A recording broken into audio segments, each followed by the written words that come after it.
இல்ல, பதில தான் குடுமின்னு சொன்னேன். உங்க கேள்விக்கான பதில் குடுமி தானே? குடுமி.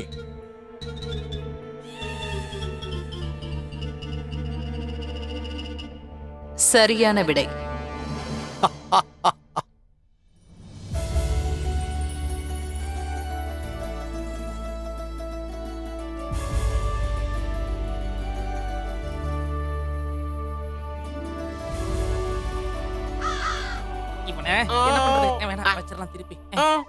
பண்டிதர் ராமகிருஷ்ணா, நீங்க புத்திசாலிதான். அந்த புத்திய பயன்படுத்தி என்னுடைய கடைசி 3 கேள்விக்கு பதில் சொல்லுங்க.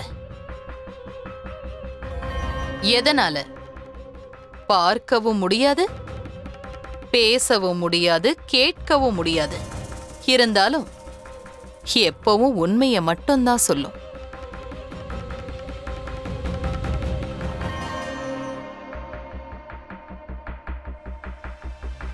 இந்த கேள்வி தப்பு. பேசவே முடியாதுங்கிறப்போ உண்மையை மட்டும் எப்படி சொல்ல முடியும்?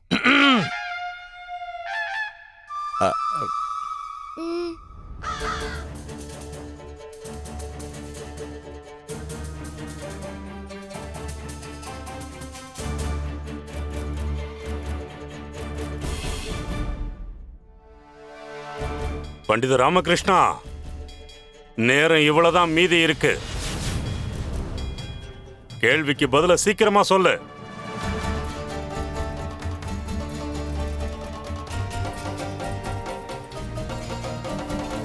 பண்டிதர் ராமகிருஷ்ணா, பதில் சொல்லுங்க.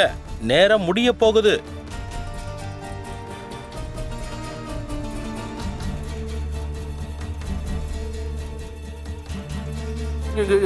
கண்ணாடி கண்ணாடி கண்ணாடியால பேசவும் முடியாது, கேட்கவும் முடியாது. ஆனா உண்மை என்னவோ அதை மட்டும் காட்டும்.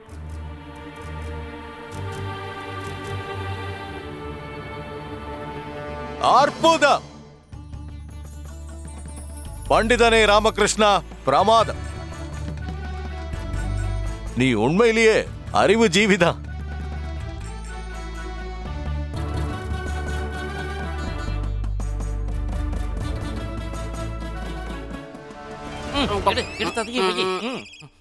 இன்னும் 2 கேள்வி மட்டும்தான் பாக்கி இருக்கு.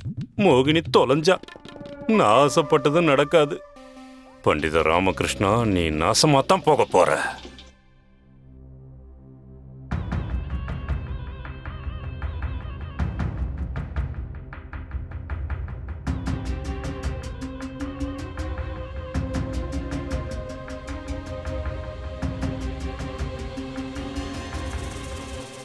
இது 8வது கேள்வி. நிச்சயமா சாதாரணமானதா இருக்காது. பண்டித ராமகிருஷ்ணா, இப்ப நம்ம விஜயநகரத்தோட கௌரவமும் மரியாதையும் உங்ககிட்ட தான் இருக்கு.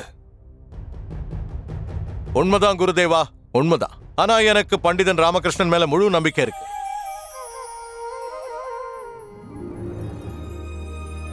நன்றி மகாராஜா. இவனுக்கு மட்டும் எப்படி பாராட்டு கிடைச்சிக்கிட்டே இருக்கு? பண்டிதர் ராமகிருஷ்ணா, நீங்க இங்க இருக்கிற ஒரு குவளைய மட்டும்தான் தொட முடியும். அதுவும் ஒரே ஒரு முறை. இங்க இருக்கிறது எல்லாம் எந்த வகையில கையாளணும்னா, ஒரு நிறைஞ்ச குவளைக்கு பக்கத்துல ஒரு காலி குவளை இருக்கணும்.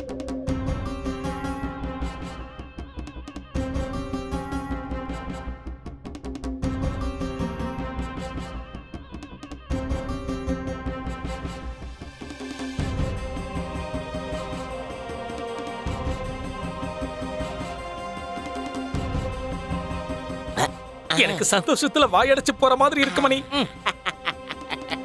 இது ரொம்ப சுலபம். 2வது பாத்திரத்தை 4வது இடத்துல வைக்கணும், 4வது பாத்திரத்தை 2வது இடத்துல வைக்கணும். அப்படி செஞ்சா 2 தடவை தொட்டா மாதிரி ஆயிடும். அப்படின்னா இந்த கேள்வியே தப்பு. இதுக்கு சாத்தியமே இல்ல.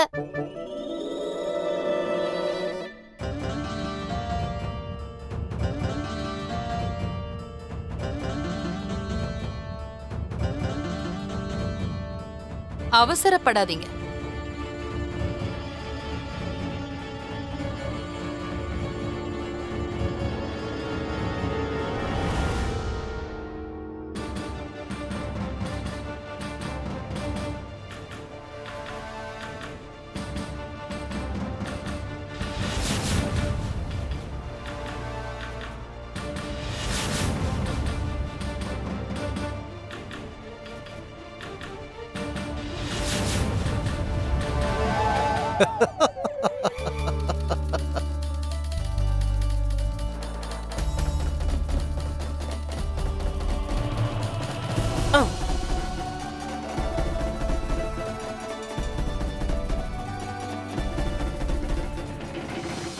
மோகினி தேவி, இப்போ உங்ககிட்ட ஒரு கேள்வி மட்டும்தான் பாக்கி இருக்கு.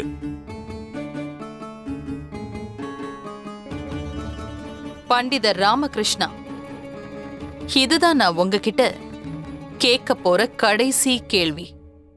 தயாரா இருங்க. எந்த ஒரு பிராணியினால காலை வேளையில 4 கால்களாலையும் மதிய வேளையில 2 கால்களாலையும் சாயந்தர வேளையில 3 கால்களாலையும் ராத்திரி வேளையில கால்களே இல்லாம நடக்க முடியும்?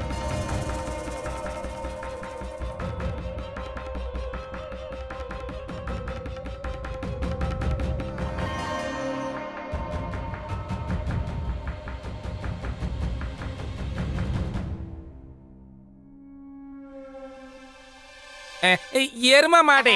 இல்ல இல்ல இல்ல இல்ல பூனை பூனை. இல்ல இல்ல கழுத. இல்ல இல்ல இல்ல இல்ல குதிரை குதிரை. இல்ல இல்ல அது சிங்கம். எல்லாரும் கொஞ்சம் அமைதியா இருங்க. அறிவு கெட்டவனுங்களா, அமைதியா இருங்க. பண்டிதனே ராமகிருஷ்ணா, பதில் சொல்லு.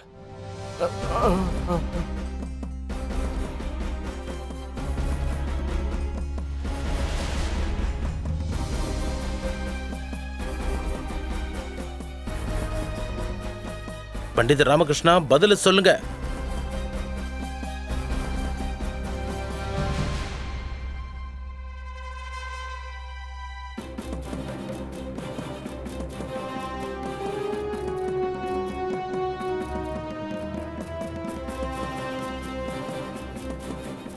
சொல்லுங்க, சீக்கிரமா சொல்லுங்க பண்டித ராமகிருஷ்ணா, ஏதாவது சொல்லுங்க. பண்டிதனே ராமகிருஷ்ணா, சீக்கிரம் சொல்லு.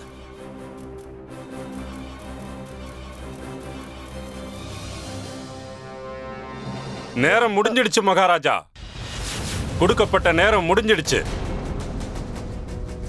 பண்டித ராமகிருஷ்ணா, நீ தோத்து போயிட்ட.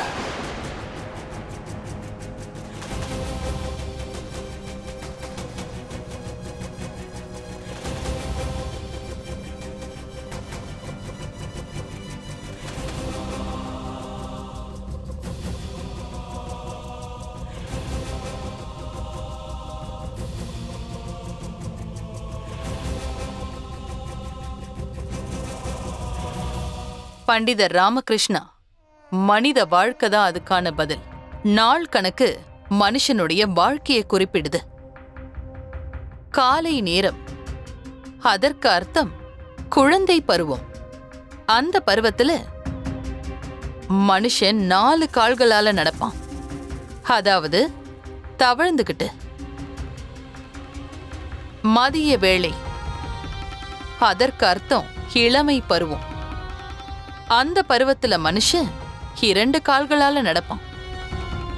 சாயந்தர வேளை, அதாவது முதுமை பருவம். இந்த பருவத்துல மனுஷன் 3 கால்களால நடப்பான். அது என்னன்னா 2 கால்கள் கூடவே ஒரு தடி. அப்புறம் ராத்திரி வேளை, அதாவது மரணம் அடைஞ்ச பிறகு ஒரு மனுஷனுக்கு கால்களால எந்த பிரயோஜனமும் இல்லை.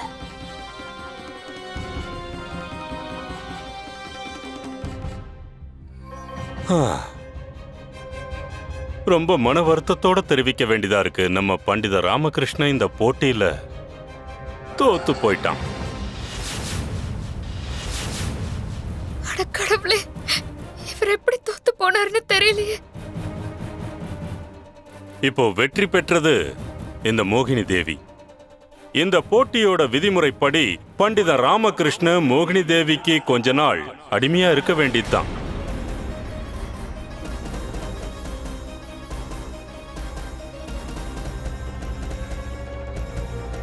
பண்டித ராமகிருஷ்ணா, மகாராஜா ஸ்ரீ கிருஷ்ணதேவராயர் உன் மேல ரொம்ப நம்பிக்கை வச்சிருந்தாரு.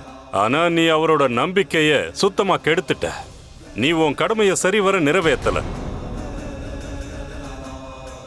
இப்போ பண்டித ராமகிருஷ்ண மோகினி தேவிக்கு அடிமை ஆயிட்டான். அதனால இவனும் மோகினி தேவியோட பல்லக்க தூக்கியே ஆகணும்.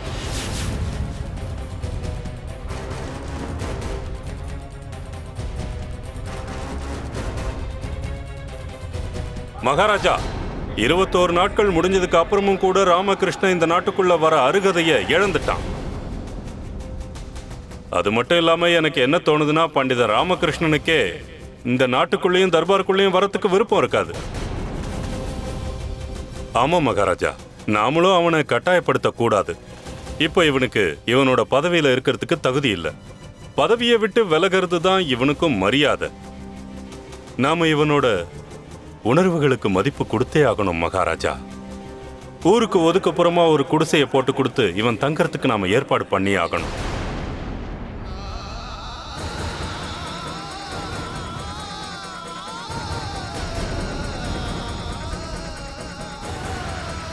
பண்டித ராமகிருஷ்ணா, உனக்காக இன்னைக்கு இந்த மொத்த விஜயநகரமே ஆழ்ந்த அனுதாபங்களை தெரிவிச்சுக்குது.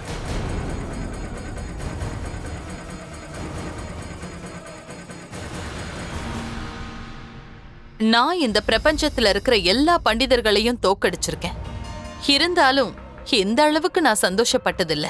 அது ஏன்னா பண்டிதர் ராமகிருஷ்ணாவை தோக்கடிக்கிறது என் லட்சியம். ஆனாலும் இந்த சந்தோஷம் நீங்க என்னோட பல்லக்க தூக்கும் போதுதான் ரெட்டிப்பாகும்.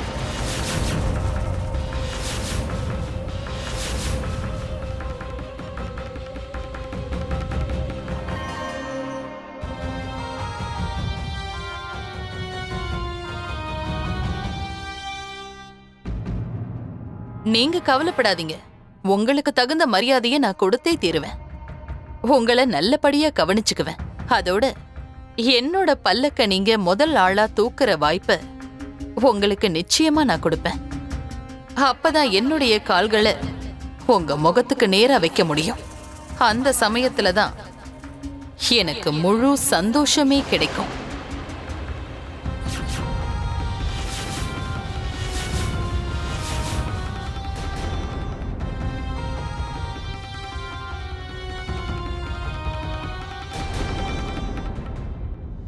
அம்மா வேண்டாமா, கோவப்படாதம்மா. போனா போட்டு விடு, நீ அமைதியாரு.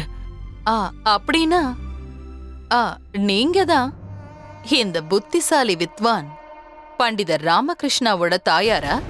நான் ஒரு விஷயம் கேள்விப்பட்டிருக்கேன். உங்களுக்கு எப்பவும் உங்க அம்மாவோட அன்பு நிறைஞ்ச ஆசீர்வாதம் இருக்குமாமே. இருந்தாலும் ஒரு விஷயத்த நினைச்சாதான் எனக்கு ரொம்ப ஆச்சரியமா இருக்கு. இருந்தாலும் அது எந்த அம்மாவுடையது? காளி அம்மாவுடையதா இல்லன்னா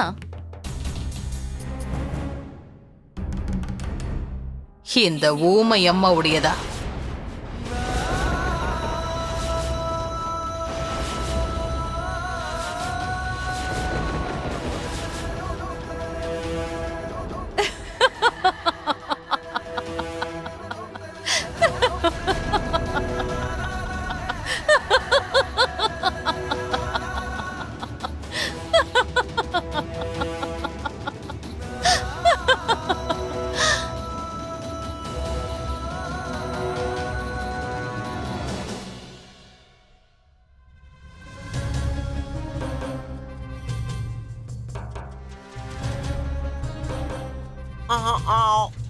மோகினி தேவி, இதை வாங்கிக்கங்க.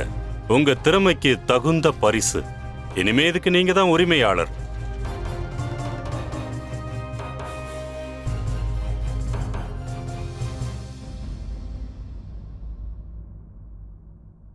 பண்டிதர் ராமகிருஷ்ணா,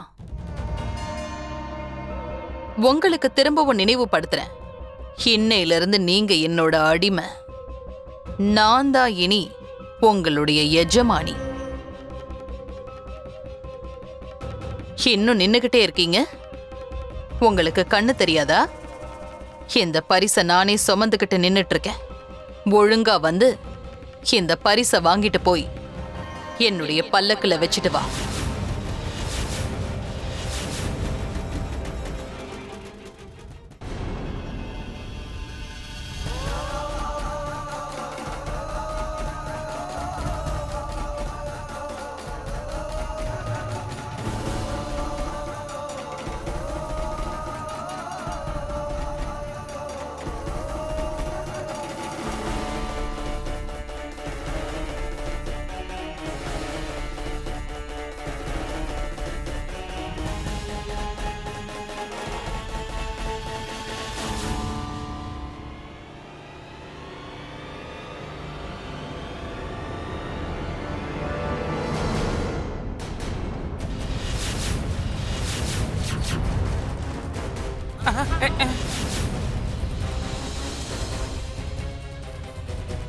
மோகினி தேவி, நீங்க போட்டி போட்டது பண்டிதன் ராமகிருஷ்ணனோட மட்டும் கிடையாது. உங்களோட போட்டி விஜயநகரத்தோட ராஜா கிருஷ்ணதேவராயனோட. நீங்க இப்ப என்ன சொல்ல வரீங்க மகாராஜா? நான் என்ன சொல்ல வரேன்னா, இந்த கேள்வி பதில் இன்னும் முடிவடையலன்னு சொல்ல வரேன். என்ன சொல்றீங்க மகாராஜா? விதிமுறைகள் படி பண்டித ராமகிருஷ்ணன் தோத்து போயிட்டான். இல்ல குருதேவா, இந்த போட்டியை என்னால ஏத்துக்க முடியாது. கேள்வி கேட்கறதுக்கான அந்த வாய்ப்பை ராமகிருஷ்ணனுக்கு நாம கொடுத்தாகணும் குருதேவா. என்ன மகாராஜா இது? இந்த போட்டிக்கான விதிமுறைகளை ஆரம்பத்திலேயே தீர்மானிச்சுட்டேனே. அதுல சொன்னபடி இந்த பண்டிதன் ராமகிருஷ்ணாவால பதில் சொல்ல முடியலன்னா அவர் தோத்துட்டாருன்னு அர்த்தம். அப்புறம் நான் தான் வெற்றியாளர். விதிமுறைகளை நான் மட்டும்தான் தீர்மானிப்பேன். ஏன்னா இந்த நாட்டுக்கு ராஜா நான் தான் மோகினி தேவி.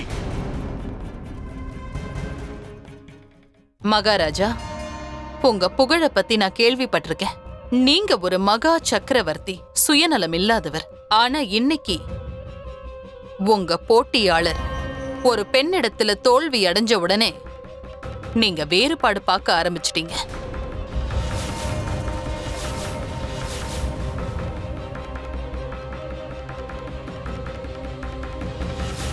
எவ்வளவு தைரியம் இருந்தா என்ன பத்தி இப்படி சொல்லுவீங்க?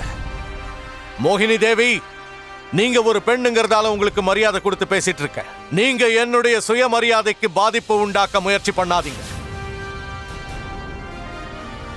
கிருஷ்ணதேவராயன் நியாயத்தையும் தர்மத்தையும் பாதுகாக்கிறதுக்கு பேர் போனவன். விஜயநகர ராஜ்யத்துக்கு தெற்குல 5 சக்தி வாய்ந்த ராஜ்யங்கள் இருக்கு. வடக்கு திசையில சுல்தான் பாபர் இருக்காரு. இருந்தாலும் இது நாள் வரைக்கும் நான் என்னுடைய ராஜ்யத்தை வெற்றிகரமா பாதுகாத்துக்கிட்டு வரேன். அதுக்கு காரணம் நான் வீரங்கிறதுனால இல்ல. அதுக்கு காரணம் என் மக்களோட ஆசீர்வாதம், அவங்க ஒத்துழைப்பு, அவங்களோட நம்பிக்கை.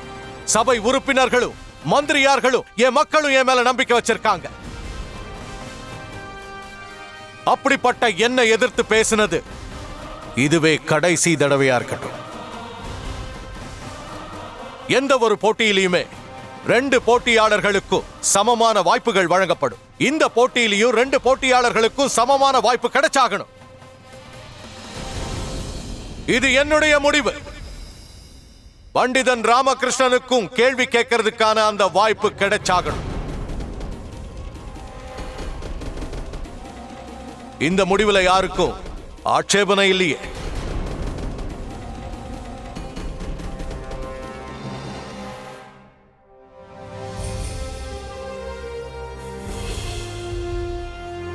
முகம் மட்டுமே அழகா இருந்தா போதாது, மனசு அழகா இருக்க வேண்டியது அவசியம். மோகினி தேவி, அழகுன்னா என்ன தெரியுமா? திமிருங்கிறது இருக்க கூடாது. வயசுல சின்னவங்க கிட்ட அன்பாவும் வயசுல பெரியவங்க கிட்ட மரியாதையோடையும் நடந்துக்கணும்.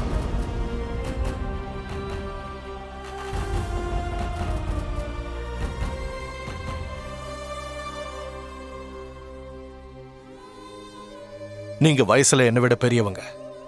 என்னுடைய தர்பார்ல உங்களுக்கு அவமானம் உண்டாயிருக்கு. அதுக்கு நான் மன்னிப்பு கேட்டுக்கிறேன். என்னால பண்டிதன் ராமகிருஷ்ணனோட தோல்வியை ஏத்துக்க முடியாது. பண்டிதன் ராமகிருஷ்ணன் மோகினி தேவி கிட்ட கேள்வி கேட்பா. மோகினி தேவி அந்த கேள்விகளுக்கு பதில் சொல்லணும். அதுக்கப்புறம் போட்டியில யார் ஜெயிச்சாங்கன்னு முடிவு செய்யப்படும்.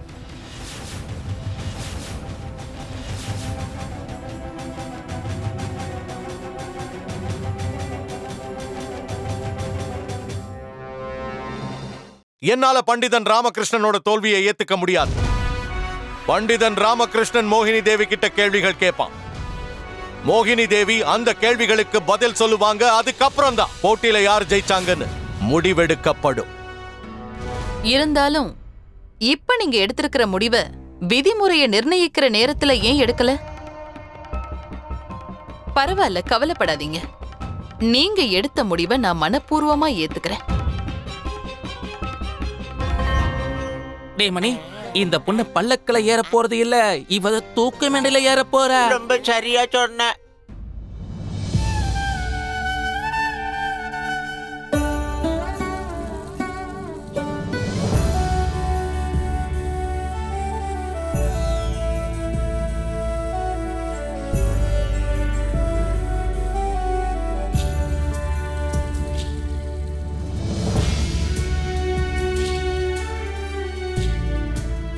மகாராஜா,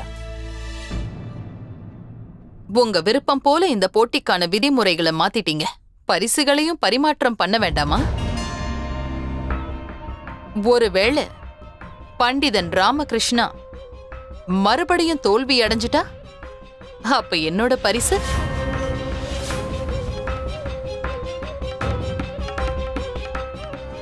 ஒருவேளை நீங்க பண்டிதன் ராமகிருஷ்ணனை தோக்கடிச்சிட்டா மகாராஜா கிருஷ்ணதேவராயனான நான் என் கையாலேயே என் தலைப்பாகையை கழட்டி உங்க காலடியில வைக்கிறேன்.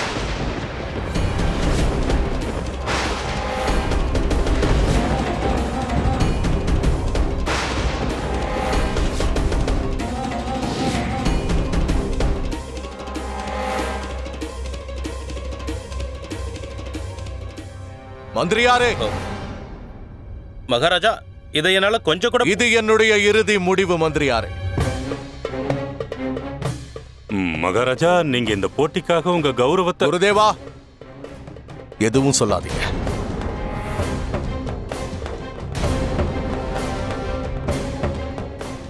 பண்டிதன் ராமகிருஷ்ணனுக்காக மகாராஜா தான் கிரீடத்தையே பணியம் வச்சிருக்காரு. நான் சம்மதிக்கிறேன். இப்போ ஒரு புது பிரச்சனை உருவாயிருக்கு. என்ன பண்றது? ஆனாலும் எனக்கு ஒரு வேண்டுகோள் இருக்கு. தயவு கூர்ந்து அதை நிறைவேத்துங்க.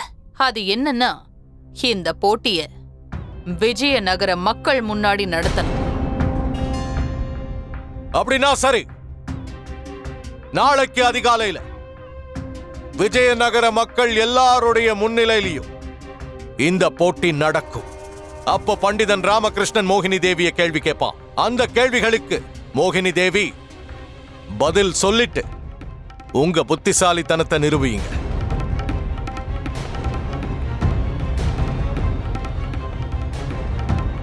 சபை முடிவடைந்தது.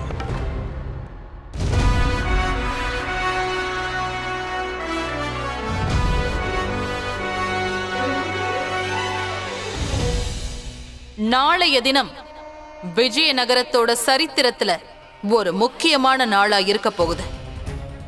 நாளை மகாராஜா ஸ்ரீ கிருஷ்ணதேவராயருடைய தலப்பாகை என் காலடியில இருக்கும்.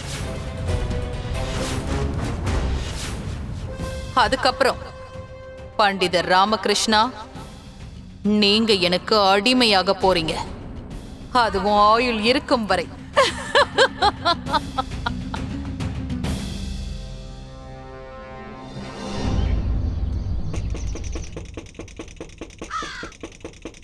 கதவை தரங்க குருஜி, சீக்கிரமா கதவை தரங்க. நான் எங்கேயும் போக மாட்டேன்.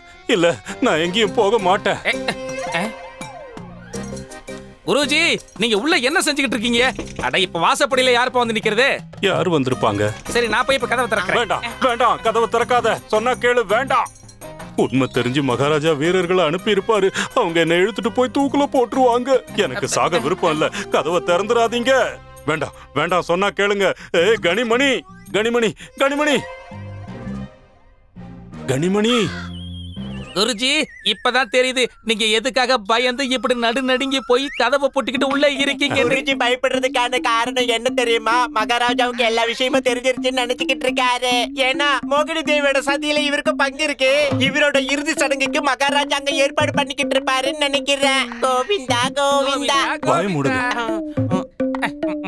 கூப்பிட்டீங்களா கோவிந்தா?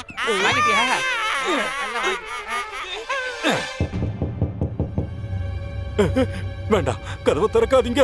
குருஜி, எதுக்காக நீங்க இப்படி தேவையில்லாம பயப்படுறீங்க? யாரா இருந்தாலும் உள்ள வர வைக்க மாட்டோம். வாசல்ல இருந்து திருப்பி அனுப்பிடுற கோவிந்தா. சரி, போய் திறங்க. நீங்களா? நீங்க எதுக்கு இங்க வந்தீங்க? உங்களுக்கு என்னங்க வேணும் சொல்லுங்க. சொல்றத கேளுங்க. நீங்க உள்ள போக கூடாது. ஏன்னா அங்க ஒரு பெரிய ஆபத்து இருக்கு. ஆமா, ஆபத்து இருக்கு. அம்மா, எங்க அவரு? ஆச்சாரியார் அவர்களே, எங்க இருக்கீங்க? எங்க போயிட்டாரு? குருஜி எங்க கிட்ட சொல்லி இருக்காரு, அவரு உள்ள இல்லையா. அவர் எங்கேயோ போய் ஒளிஞ்சு இருக்காரு. இப்ப நீ என்ன சொன்ன? அவரு ஒளிஞ்சிருக்காரா? அட கடவுளே, இப்படிப்பட்ட முட்டாளுங்க எனக்கு சிஷ்யங்களா வந்து வச்சிருக்கானுங்களே. அது வந்து நான் என்ன சொல்ல வந்தேன்னா, எங்க குருஜி இப்ப தியானத்துல இருக்காரு. முடியறதுக்கு கொஞ்சம் நேரம் ஆகும். தியானத்துல இருக்கிற உங்க ஆச்சாரியார் கிட்ட நான் சொன்னதா சொல்லுங்க. நான் கிளம்புறேன். இனி என்னைக்கும் இங்க நான் திரும்ப வர மாட்டேன். அவருடைய முகத்துல கூட முழிக்க மாட்டேன்னு சொல்லுங்க. போ ஒரேடியா போயிடு.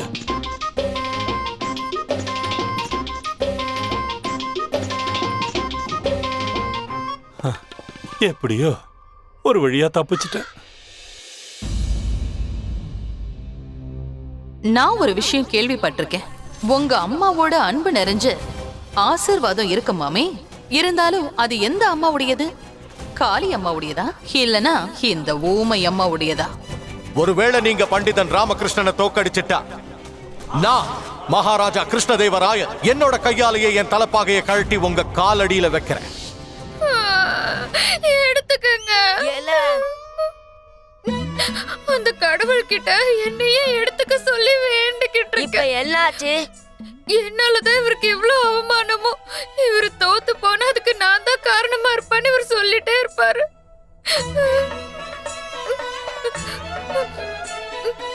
சாரதா, நான் ஏதோ கோவத்துல உங்ககிட்ட அப்படி சொல்லிட்டேன்.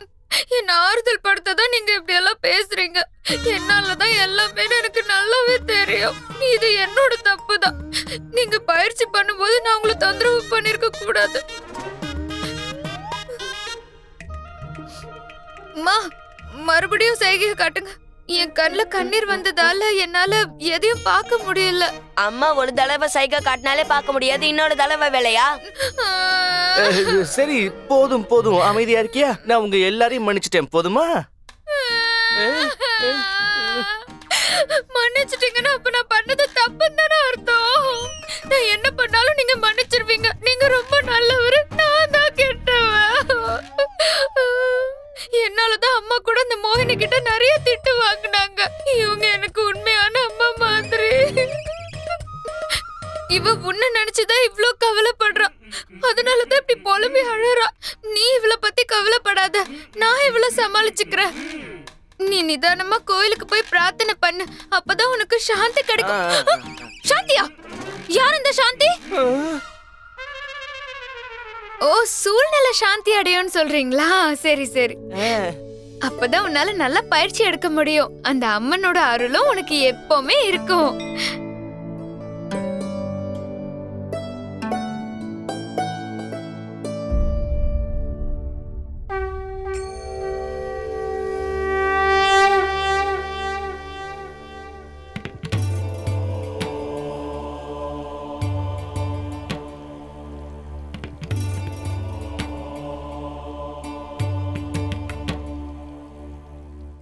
நீ மகாராஜாவை இப்படி சோதிக்கிறது நியாயமே இல்லம்மா. அவரோட கௌரவத்தையும் கிரீடத்தையும் எனக்காக அவர் பணையம் வச்சிருக்காரு. இது எந்த வகையில நியாயம்?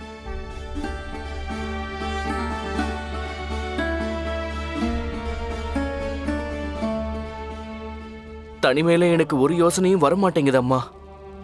துணைக்கு யாராவது இருந்தா நான் நிச்சயம் இதுல தேறிடுவேன். பண்டிதனே ராமகிருஷ்ணா,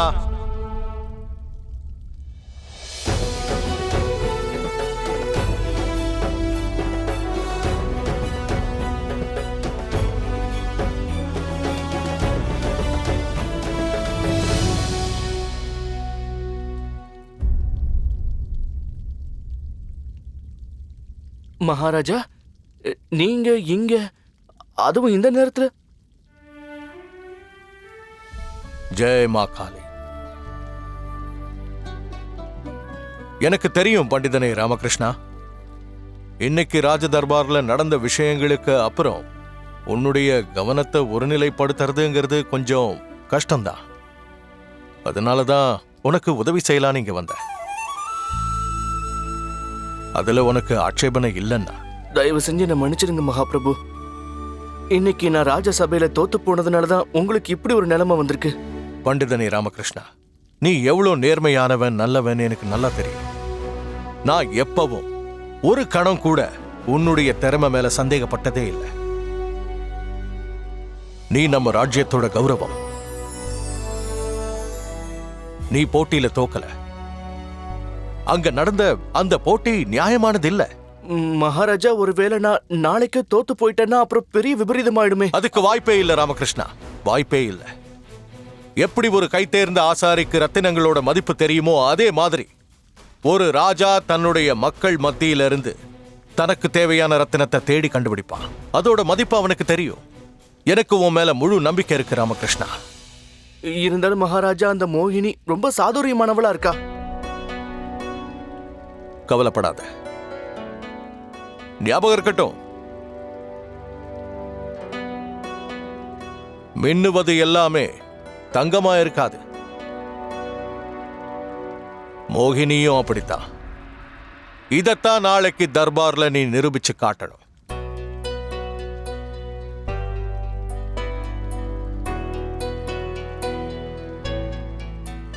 பண்டிதனே ராமகிருஷ்ணா, நான் உனக்கு உதவி செய்ய ஆர்வமா இருக்கேன்.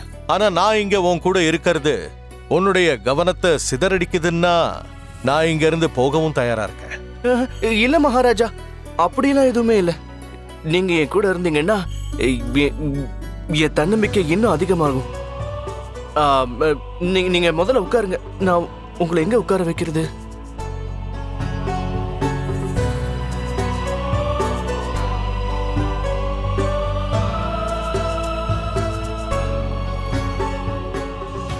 இப்ப உட்காருங்க மகாராஜா. பண்டிதனே ராமகிருஷ்ணா, எனக்கு உண்மையிலேயே கௌரவமா இருக்கு.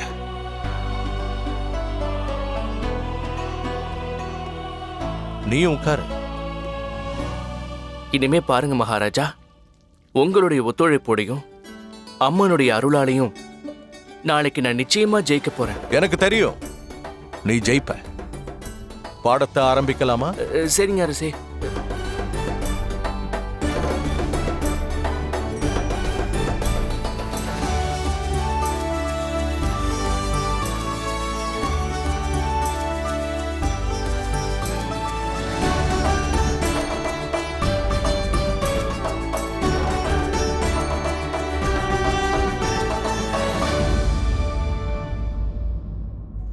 நான் வரமாட்டேன். நான் கண்டிப்பா வரமாட்டேன். என்ன விட்டுருங்க. நான் வரமாட்டேன்னு சொல்றேன்ல, என்ன விடுங்க.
வெற்றி உண்டாகட்டும்.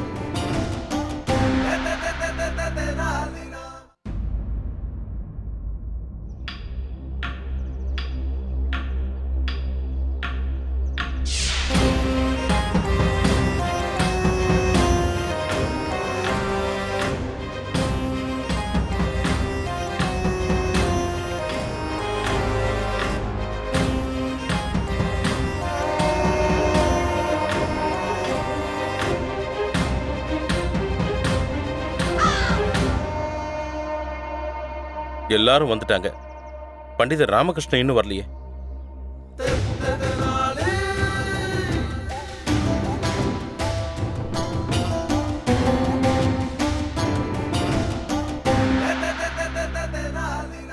வணக்கம் மந்திரியாரே. வணக்கம் குருதேவா. வணக்கம் மோகினி தேவி. நீங்க எல்லாரும் அவங்க இருக்கையில அமருங்க.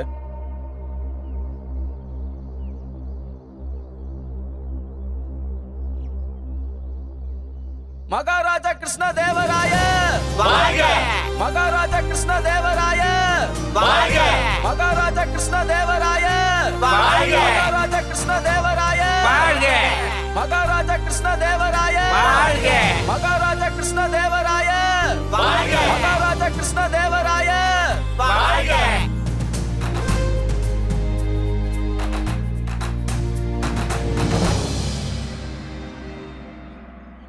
போட்டியை இப்ப ஆரம்பிக்கலாம். மகாராஜா, பண்டிதர் ராமகிருஷ்ணன் மோகினி தேவியோட கேள்விகளுக்கு பதில் சொல்றதுக்கு எந்த மாதிரி விதிமுறைகள் கடைபிடிக்கப்பட்டதோ அதே மாதிரி பண்டிதர் ராமகிருஷ்ணன் கேட்க போற கேள்விகள் எல்லாத்துக்கும் மோகினி தேவியும் நேரம் முடியறதுக்குள்ள பதில் சொல்லி ஆகணும். பண்டிதனே ராமகிருஷ்ணா, உன்னுடைய கேள்விகளை நீ கேட்கலாம்.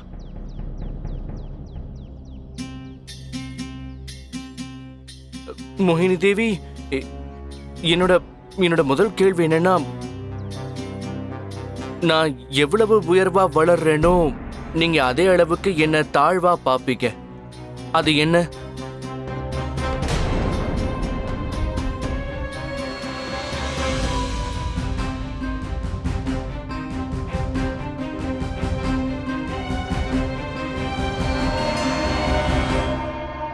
அதுக்கான பதில் இருள்.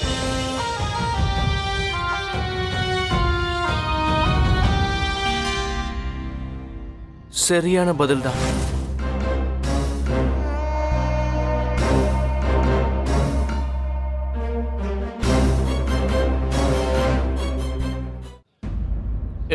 இது என்னோட ரெண்டாவது கேள்வி. அது என்னன்னா, என்னை யாராவது பேர் சொல்லி கூப்பிட்டாங்கன்னா நான் உடனே காணாம போயிடுவேன்.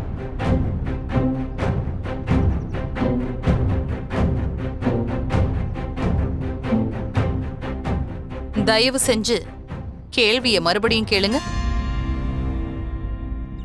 தன்னை யாராவது பேர் சொல்லி கூப்பிட்டாங்கன்னா அது உடனே காணாம போயிடும். என்ன கேள்வி இது? அப்படி எதுவும் இந்த உலகத்திலேயே கிடையாது. குருஜி, ஒருவேளை அவனுக்கு புத்தி கித்தி கெட்டு போச்சா என்ன? இவனோட பேரை சொன்னாலே காணாம போயிடுமே. பயமுட.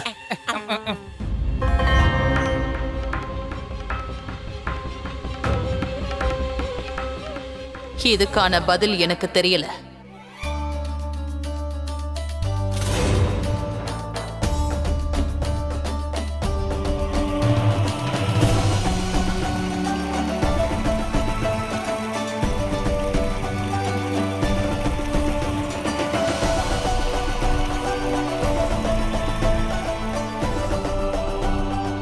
இதுக்கான பதில் மௌனம்.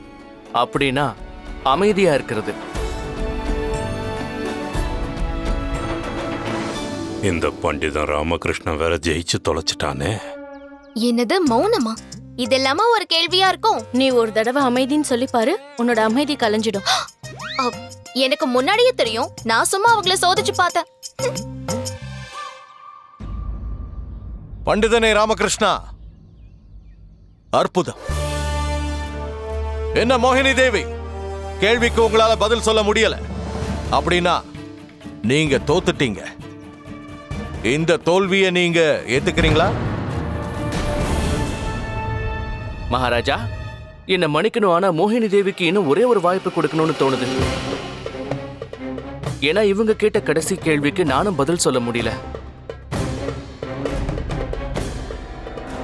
உன்னுடைய கருத்து உண்மையிலேயே உயர்வானது பண்டிதனே ராமகிருஷ்ணா. மோகினி தேவி, இந்த வாய்ப்பை தவற விட்டுறாத. பண்டிதன் ராமகிருஷ்ணா, நீயே உன் தலையில மண்ணை வாரி போட்டுக்கிட்டியே. இப்ப நான் பண்ண போறத வேடிக்கை பாரு.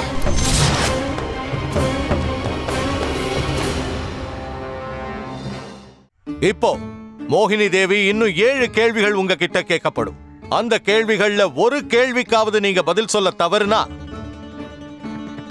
நீங்க தோல்வி அடைஞ்சதா அறிவிக்கப்படும். மோகினி தேவி, என்னோட 3வது கேள்வி இது. எனக்கு உணவு கொடுத்தீங்கன்னா நான் உயிரோட இருப்பேன். ஆனா எனக்கு தண்ணி கொடுத்தீங்கன்னா நான் இறந்து போயிடுவேன். நான் யாருன்னு சொல்லுங்க.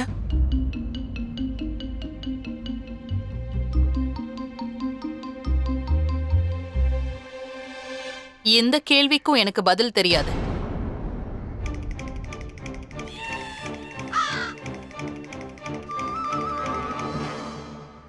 இதுக்கான பதில் அக்னி. எரியிற நெருப்புல காஞ்ச புள்ளையோ இலைத்தலையோ போட்டீங்கன்னா அது இன்னும் நல்லா கொழுந்து விட்டு எரியும். ஆனா அதுல தண்ணிய ஊத்துனா அது உடனே அணைஞ்சு போயிடும்.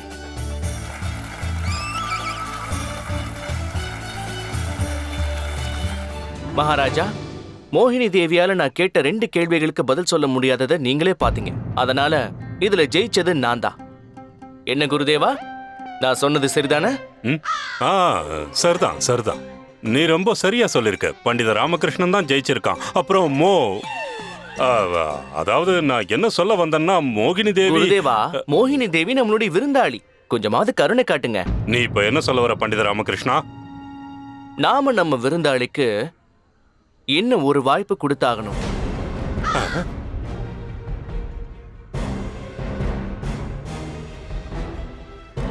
சரி, கொடுத்தா போச்சு. கண்டிப்பா கொடுக்கலாம். அதிதி தேவோ பவ. விருந்தாளி கடவுளுக்கு சமம் மகாராஜா. நீ சொல்றது சரிதான் பண்டிதனே ராமகிருஷ்ணா. மோகினி தேவிக்கு இன்னொரு வாய்ப்பை கொடுத்து பார்ப்போம்.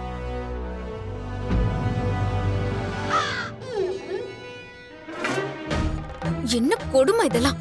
முதல்ல அவன் வீட்டுக்கு வரட்டும். அவன் காலை உடைச்சு கையில கொடுத்துறேன். மோகினி தேவி, இப்ப நான் உங்ககிட்ட கேட்க போற கேள்விக்கான பதில் உங்களுக்கு பக்கத்திலேயே தான் எங்கேயோ இருக்கு. அதுவும் இந்த இடத்திலே தான். என் உடம்புல இருக்கிற 2 அங்கங்கள் ஒன்னு இன்னொன்னோட பிணையப்பட்டிருக்கு. நான் எந்த அளவு அசையாம இருக்கணும் அந்த அளவுக்கு என்ன வேகமா ஓடவும் வைக்க முடியும். அப்ப நான் யாரு?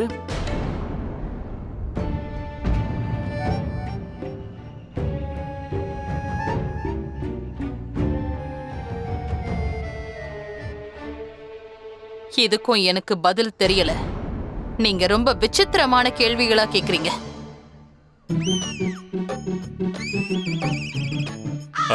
பண்டித ராமகிருஷ்ணா, இந்த கேள்விக்கான பதில் இந்த இடத்துல தான் இருக்குன்னு நீ சொல்லிருக்க. அப்படின்னா பதில் என்னன்னு நானும் தெரிஞ்சுக்கணும்ல. குருதேவா, இந்த கேள்விக்கான பதில் உங்ககிட்டயே கூட இருக்கு. அதுதான் மணிக்கூண்டு.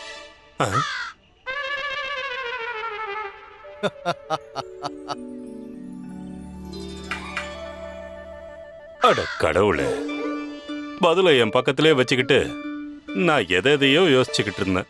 பண்டிதன் ராமகிருஷ்ணன் இந்த போட்டியின் வெற்றியாளர்.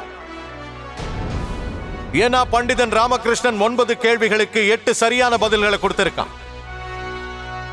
ஆனா மோகினி தேவியால பண்டிதன் ராமகிருஷ்ணன் கேட்ட 4 கேள்விகளுக்கு 1 சரியான பதில தான் கொடுக்க முடிஞ்சது. பண்டிதன் ராமகிருஷ்ணன் இந்த போட்டியில வெற்றி அடைஞ்சதா அறிவிக்கிறேன்.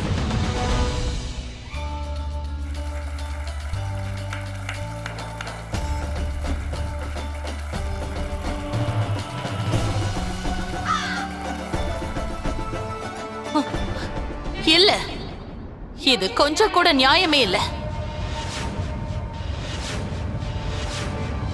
பண்டிதன் ராமகிருஷ்ணன் வேணும்னே அர்த்தமற்ற கேள்விகளை கேட்கிறாரு. அதுக்கான பதில் அவருக்கு மட்டும்தான் தெரியும். இந்த மாதிரி யாரு கேள்வி கேட்டாலும் அவங்க மட்டும்தான் ஜெயிப்பாங்க. அப்படின்னா உங்களையும் வெற்றியாளரா அறிவிச்சது நியாயமே இல்ல மோகினி தேவி. ஏன்னா நீங்க கேட்ட கேள்விகளுக்கும் பதில் உங்களுக்கு மட்டும்தானே தெரியும். அப்ப நீங்க செஞ்சது சரி, நான் செஞ்சது மட்டும் தப்பாகுமா? அது எந்த வகையில நியாயம்? நான் தோத்தது மட்டும் எப்படி நியாயங்கிறீங்க? மோகினி தேவியாரே, நீங்க ஒரு சாதாரண போட்டியாளர் கூட தான் போட்டி போட்டிருக்கீங்க. இதனால உங்க திறமை எவ்வளவுங்கிறது எப்படி எடை போட முடியும்? சரி விடுங்க. இப்ப நான் உங்களுக்கு இன்னும் கூட ஒரு வாய்ப்பு தரப்போறேன். இதுல எந்த விதமான வேறுபாடும் இல்லை. ஒருவேளை இதுல நீங்க ஜெயிச்சிட்டீங்கன்னா நான் என்னோட வாழ்க்கை முழுக்க உங்களுக்கு அடிமையாவே இருந்துடுறேன்.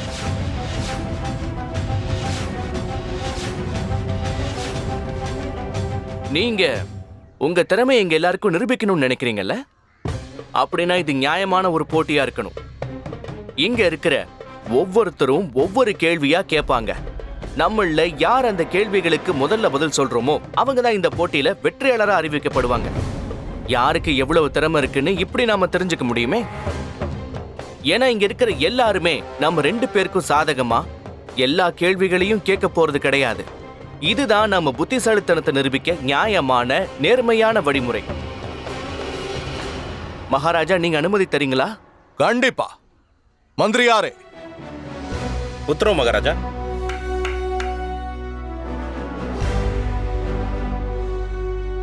இந்த மணியை 2 பேர்கிட்டையும் கொடுங்க. கேள்வி கேட்கப்பட்டதுக்கு அப்புறம் யார் இந்த மணியை முதல்ல அடிக்கிறாங்களோ அவங்களுக்கு தான் பதில் சொல்றதுக்கான முதல் வாய்ப்பு கிடைக்கும். சரி சொல்லுங்க மோகினி தேவி, இந்த போட்டிக்கு நீங்க சம்மதிக்கிறீங்களா இல்ல உங்க தோல்வியை ஏத்துக்கிறீங்களா? நிச்சயமா இல்ல. இந்த முறை நான் கண்டிப்பா ஜெயிச்சே காட்டுவேன். ஆனா ஒரு முக்கிய நிபந்தனை இருக்கு. இந்த போட்டிக்கும் இதோடைய விளைவுக்கும் மகாராஜாவுடைய கௌரவத்துக்கும் எந்த சம்பந்தமும் கிடையாது. இந்த போட்டி நம்ம 2 பேருக்கு மட்டும்தான். ஆனா நீங்க உங்க கௌரவத்தை காப்பாத்திக்கிறதுக்கு இதுதான் சரியான வழி.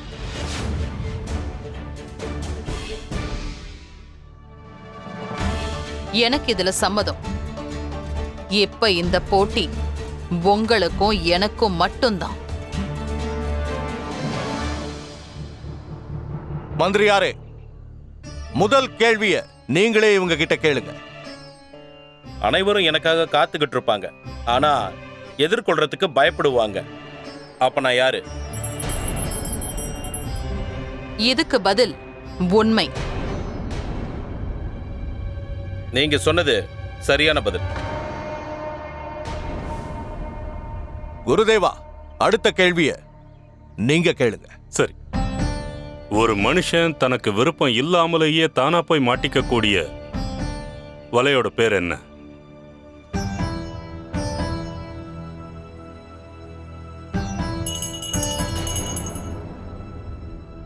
அது மோக வலை குருவே. சரிதான்.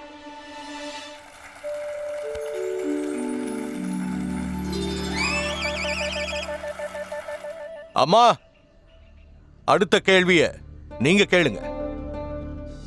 எந்த ஒரு விஷயத்த நம்மளால தொடாமலேயே அத பட்டுன்னு உடைக்க முடியும்?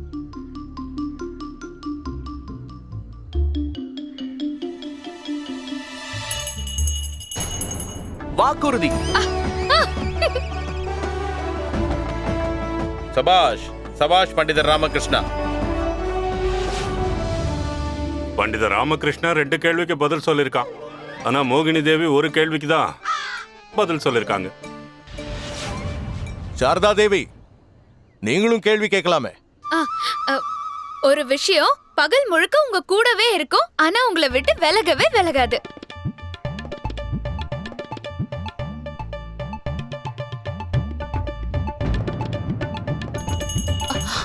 அதுக்கு பதில் நிழல். ஒருத்தரோட நிழல் என்னைக்கு அவங்கள விட்டு பிரியாது. சரியான பதில்.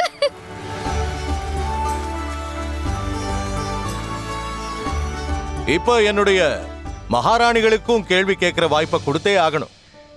என்னோட கேள்வி என்னன்னா, எதை உச்சரிச்சா எப்பவுமே தவறாவே இருக்கும்? தவறு. கேட்ட கேள்வியே தவறுன்னு சொல்ல வரியா என்ன? அதுவும் மகாராணி கேட்ட கேள்வி. இல்ல குருதேவா, அந்த கேள்வியிலேயே பதில் இருக்கு. இந்த கேள்விக்கு பதில் தான் தவறு. எனக்கு சரியான பதில் தான் வேணும். பண்டிதன் ராமகிருஷ்ணன் சொல்றது சரிதானே? இந்த கேள்விக்கான பதில் தவறுதான். ஏன் சொல்றேன்னா, தவறுங்கிற அந்த வார்த்தைய நாம உச்சரிக்கும் போதே தவறுன்னு தானே சொல்ல முடியும். ஆமா ஆமா மகாராஜா. பண்டித ராமகிருஷ்ணா, சரியான பதில்.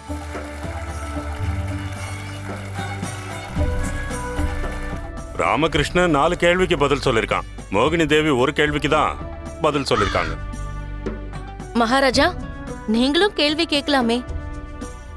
இல்ல, என்னால கேள்வி கேட்க முடியாது. அதுக்கு காரணம், நேத்து ராத்திரி நான் பண்டிதன் ராமகிருஷ்ணனோட தான் இருந்தேன். போட்டிக்கான பயிற்சியில நான் அவனுக்கு உதவி செஞ்சுக்கிட்டு இருந்தேன். அதனால கேள்வியை நான் கேட்டேன்னா அது நியாயமா இருக்காது. இப்போ இந்த போட்டியில 4 பதிலுக்கு 1 தான் வந்திருக்கு. ராமகிருஷ்ணன் முன்னிலையில இருக்கான். அதனால இந்த போட்டியை மேலும் தொடர வேண்டிய அவசியம் இல்லைன்னு நினைக்கிறேன். பண்டிதன் ராமகிருஷ்ணன் தான் இந்த போட்டியோட வெற்றியாளர்.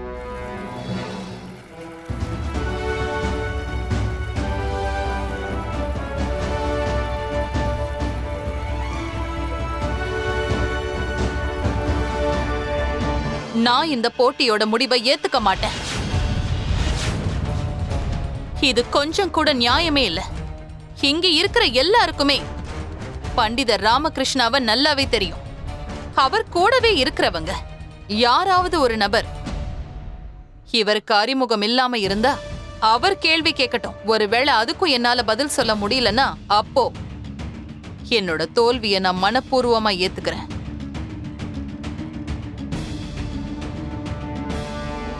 அப்படின்னா சரி, இப்போ நான் உங்களுக்கு இன்னும் ஒரே ஒரு வாய்ப்பு தரேன். இங்க இன்னொரு கேள்வி கேட்கப்படும். ஒருவேளை நம்ம மோகினி தேவியார் அந்த கேள்விக்கான சரியான பதில சொல்லிட்டாங்கன்னா நான் உடனடியா என்னோட தோல்வியை ஏத்துக்கிறேன். இங்கேயே என்னோட தலை வணங்கி மோகினி தேவியார் காலை தொட்டு அவங்களுக்கு அடிமையா வாழறேன். ஆனா கேள்வியை கேட்கிறவங்க விஜயநகரத்து அரசவை உறுப்பினரா இருக்கக்கூடாது, என் குடும்பத்தை சேர்ந்தவங்களாவும் இருக்கக்கூடாது. மகாராஜா, உங்களை நான் வேண்டி கேட்டுக்கிறேன், இந்த போட்டி நியாயமானதா மாறணும்னு சொன்னா இந்த மோகினி தேவியாருடைய பல்லக்க தூக்குற 8 நபர்கள்ல யாராவது ஒருத்தர் தான் அந்த கேள்வியை கேட்கணும். ஒருவேளை மோகினி தேவியார் இந்த கேள்விக்கு பதில் சொல்லிட்டாங்கன்னா நான் சொன்ன மாதிரியே என் தோல்வியை ஏத்துக்கிறேன். ஆனா இதுதான் மோகினி தேவியாருக்கான கடைசி வாய்ப்பா இருக்கும். பண்டித ராமகிருஷ்ணன் தனக்குத்தானே குழிய தோண்டிக்கிட்டான். ஏற்கனவே ஜெயிச்சிட்டான். இப்ப புத்தியை பயன்படுத்தி தோக்க போறான். எனக்கு சம்மதம். சாயந்தரம் வேளையில மகா பண்டிதர்கள் கேள்வி கேட்க இங்க வர வைக்கப்படுவாங்க.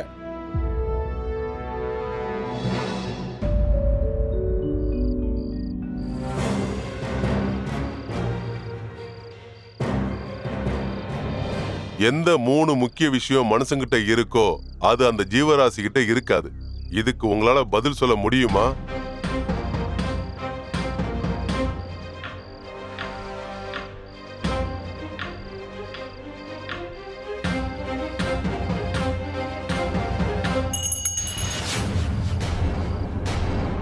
பண்டிதனே ராமகிருஷ்ணா, போதிகமான சக்தி, கல்பனா சக்தி, அப்புறம் குரல் சக்தி. பண்டித ராமகிருஷ்ணா, நீங்க சொன்ன பதில் ரொம்ப சரியானது.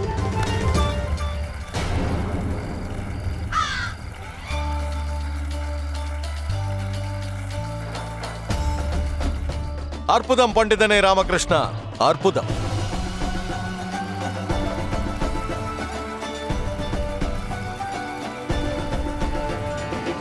அமைதி, அமைதியா இருங்க.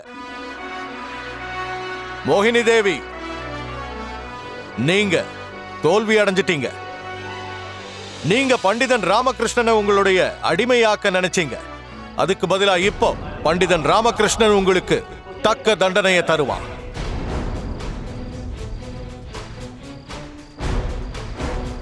மோகினி தேவியாரே, இன்னைக்கு வரைக்கும் நீங்க உங்க திறமையை பயன்படுத்தி இந்த பண்டிதர்கள் எல்லாரையும் அவமானப்படுத்திருக்கீங்க. ஏன்னா உங்களுக்கு மட்டுமே பதில் தெரிஞ்ச கேள்விகளை மட்டுமே கேட்டு இவங்க எல்லாரையும் ஏமாத்தி இருக்கீங்க. கபட நாடகமாடி இவங்க எல்லாரையும் தலகுனிய வச்சிருக்கீங்க. நீங்க அடிமைகளா ஜெயிச்சவங்க கேட்ட கேள்விக்கே பதில் சொல்ல முடியாததால இனிமே நீங்க அவங்களுக்கு முதலாளியும் கிடையாது, அவங்க உங்களுக்கு அடிமைகளும் கிடையாது. சரியா சொன்னீங்க. ஆமா, சரியா சொன்னீங்க. நீங்க சொல்றது எல்லாம் சரிதான். ரொம்ப சரியா சொன்னீங்க. சரியா சொன்னீங்க. ஞாபகம் இருக்கட்டும், இந்த பிரபஞ்சத்திலேயே நான் மட்டும்தான் பெரிய அறிவாளின்னு நினைக்கிறவங்க யாரா இருந்தாலும் அவங்க நிச்சயமா ஒரு வடிகட்டின முட்டாளாதான் இருந்தாகணும். ஏன்னா 5 அறிவு இருக்கிற ஒரு சின்ன பறவையாலையும் ஆகாயத்துல சுதந்திரமா பறக்க முடியும். ஆனா எல்லா வளங்களும் இருக்கிற இந்த நிலத்துல 6 அறிவு படைச்ச மனுஷனால ஏன் வாழ முடியல?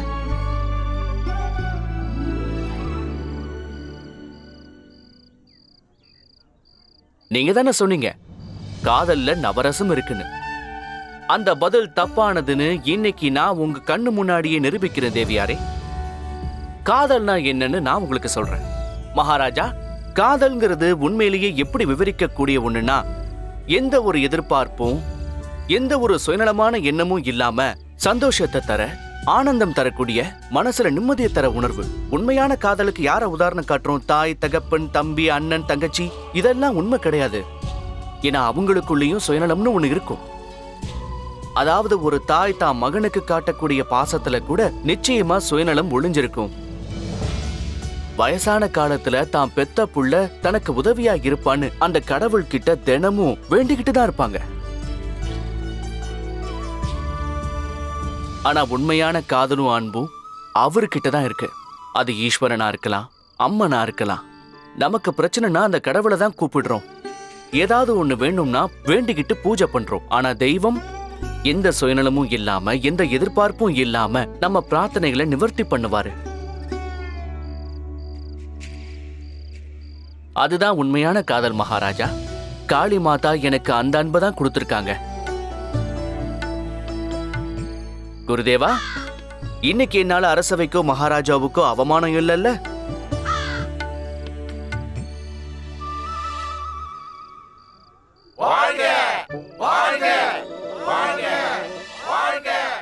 பண்டிதனே ராமகிருஷ்ணா, நான் உனக்கு என்னுடைய வாழ்த்துக்களை தெரிவிச்சுக்கிறேன்.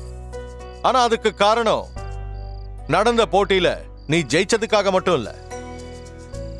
அதுக்கு முக்கிய காரணம் இங்க இருக்கிற எல்லாருக்குமே அன்புனா என்னன்னு புரிய வச்சிருக்கேன். அது மட்டும் இல்லாம விஜயநகரத்தோட மரியாதையை காப்பாத்திட்ட. மோகினி தேவி, உங்களுக்குள்ள பௌதிக சக்தியும் இல்ல, கற்பனை சக்தியும் இல்ல. ஏன்னா உங்களாலதான் கற்பனை பண்ணியே பார்க்க முடியாது. ஏன்னா அனுபவத்திலையும் ஞானத்திலையும் சிறந்த இந்த ஞானிகள் எல்லாரையும் உங்க அடிமைகளாக்கி வாயை அடைச்சு வச்சிருந்தீங்க. இது எவ்வளவு பெரிய பாவம்னு தெரியுமா?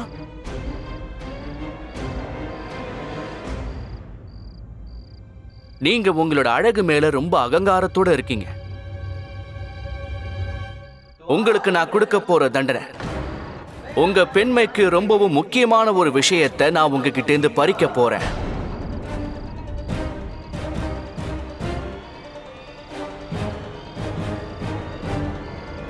அது உங்களுடைய கூந்தல்.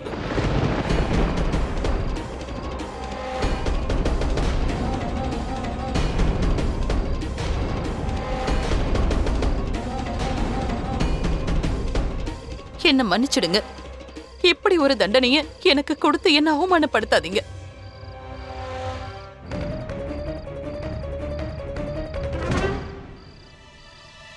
கூந்தலுங்கிறது ஒரு பெண்ணுக்கு அழக மட்டும் சேர்க்காது, அது அவங்களோட சுயமரியாதையையும் குறிக்கும். என்னுடைய வளர்ப்பு இவ்ளோ கேவலமா இருக்கும்னு நான் நினைக்கவே இல்லை. உன்னால ஒரு பெண்ணுக்கு மரியாதையை கூட கொடுக்க முடியல. ஒருவேளை நீ ஏன் வயிற்றுலதான் பிறந்திருந்தனா இவங்களுக்கு கொடுத்த தண்டனைய உடனடியா நீ விடுதலை பண்ணு. இவங்கள மன்னிச்சு விட்டுரு.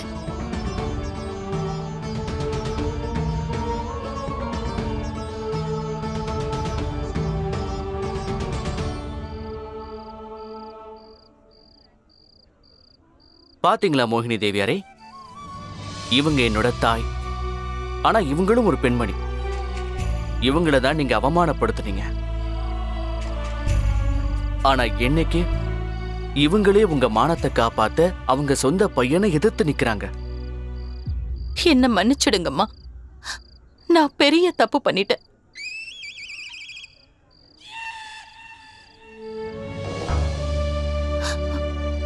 பண்டிதர் ராமகிருஷ்ணா, இன்னைக்கு உங்களாலதான் இந்த பண்டிதர்கள் எல்லாரும் விடுதலை ஆகுறாங்க. உண்மையிலேயே உங்களுக்கு மன்னிப்பு கிடைக்கணும்னு நினைச்சீங்கன்னா நீங்க எத்தனை நாட்கள் இவங்களெல்லாம் அடிமையாக்கி இருந்தீங்களோ அத்தனை நாட்கள் நீங்களும் இவங்களுக்கு சேவகம் செய்யணும். ஏன்னா அப்பதான் இந்த பாவங்களுக்கு பிராயச்சித்தம் கிடைக்கும். நான் இத மனப்பூர்வமா ஏத்துக்கிறேன். நீங்க என்ன தயவு செஞ்சு மன்னிக்கணும்.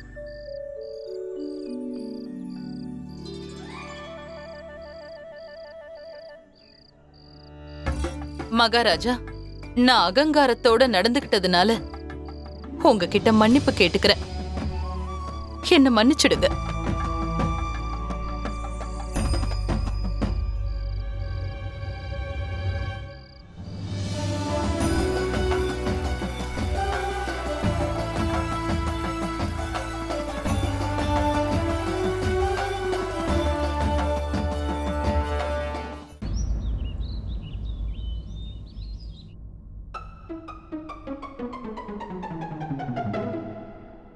வரத்துக்கு ஏன் இவ்வளவு தாமதமாச்சு?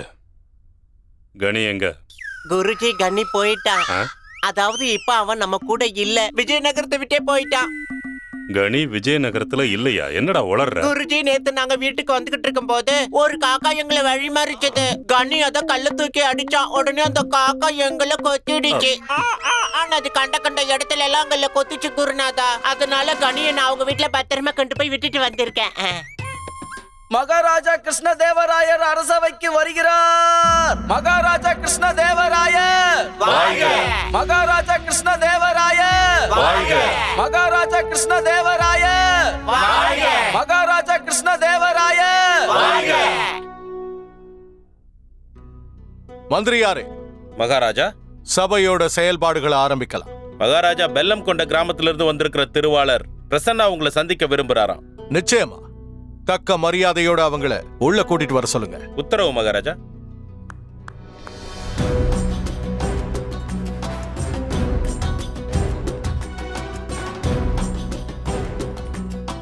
வணக்கம் மகாராஜா. வணக்கம் மகாராஜா. உங்களுக்கு என்ன பிரச்சனை சொல்லுங்க. மகாராஜா, நான் ரொம்ப வறுமையில வாடுற ஒரு பிராமணன் மகாராஜா. எந்த அளவுக்கு வறுமைன்னா வறுமையே என்னை பார்த்து பிச்சை போட்டுட்டு போற அளவுக்கு ஒரு வறுமை. மந்திரியாரே. மகாராஜா. இவருக்கு நம்ம அரசாங்க நிதியில இருந்து பொற்காசுகளை கொடுங்க. இல்ல மகாராஜா, பொற்காசுகள் எனக்கு ஒரு பிரச்சனை இல்ல மகாராஜா. அப்போ வேற என்ன பிரச்சனை? மகாராஜா, எனக்கு ஒரு அழகான, அன்பான, அறிவான சுப்ரியான்னு ஒரு பொண்ணு இருக்கா. உங்க பொண்ணு உங்களுக்கு பிரச்சனையா? இல்ல மகாராஜா, என் பொண்ணு எனக்கு பிரச்சனை இல்ல. நான் அவளுக்கு கல்யாணம் பண்ணி வைக்கணும். கல்யாணத்தை தாராளமா நடத்தி வைங்க. அத பத்தி கவலையே படாதீங்க. இந்த கல்யாணத்துக்கான ஏற்பாடுகளையும் செலவுகளையும் அரசாங்கமே ஏத்துக்கும். பெண்ணோட திருமணம் பிரச்சனையா இருக்கக்கூடாது. மகாராஜா, நான் ரொம்ப வறுமையில வாடுற ஒரு பிராமணன் மகாராஜா. எந்த அளவுக்கு வறுமைன்னா வறுமையே என்னை பார்த்து பிச்சை போட்டுட்டு போற அளவுக்கு ஒரு வறுமை. இருந்தாலும் என் பொண்ணுக்கு கல்யாணம் பண்ணி வைக்கிறதுல எந்த ஒரு பிரச்சனையும் இல்ல. அப்படின்னா உங்களுக்கு உண்மையிலேயே என்னதான் பிரச்சனை? மகாராஜா, எனக்கு பிரச்சனையே இவங்க 2 பேர் தான். இவன் ஸ்ரீநாத், இவன் பிரசாத். மகாராஜா, இந்த ஸ்ரீநாத் தான் என் பொண்ணுக்கு ரொம்ப பொருத்தமான மாப்பிள்ள. அவன் பலசாலி மட்டும் இல்ல, நல்ல குணமும் இருக்கிறவன். இவன் லட்சியத்தோட வாழ பெரிய பணக்காரன். ஆனா இந்த பிரசாத் பலசாலியும் கிடையாது, அழகானவனும் கிடையாது, பணக்காரனும் கிடையாது. இப்ப என்னுடைய குழப்பம் என்னன்னா, இந்த 2 பேர்ல யார் என்னுடைய பொண்ணுக்கு சிறந்த மாப்பிள்ளையா இருப்பாங்கன்னு முடிவெடுக்கிறது தான். ஆனா இந்த முடிவை உங்க பொண்ணு தானே எடுத்தாகணும். ஒரு பெண்ணோட அனுமதி இல்லாம அவளுக்கு திருமணம் செஞ்சு வைக்கிறது நம்முடைய விஜயநகர ராஜ்யத்தை பொறுத்த வரைக்கும் குற்றம்னு உங்களுக்கு தெரியும்ல. மகாராஜா, நான் கடுமையான வறுமையில வாழறவன். இந்த மொத்த தர்பாருக்கும் தெரியும் நீங்க எந்த அளவுக்கு வறுமையில வாடுறீங்கன்னு. உங்களை பார்த்து அந்த வறுமையே நேர வந்து பிச்சை போட்டுட்டு போகுங்கிறது தெரியும். முதல்ல பிரச்சனை என்னன்னு சொல்லுங்க. மகாராஜா, என்னுடைய பிரச்சனை என்னன்னா, என் பொண்ணு என்ன சொல்லிருக்கான்னா, முடிவெடுக்கிற பொறுப்பை மகாராஜா கிட்ட கொடுத்துருங்கன்னு சொல்லிட்டா.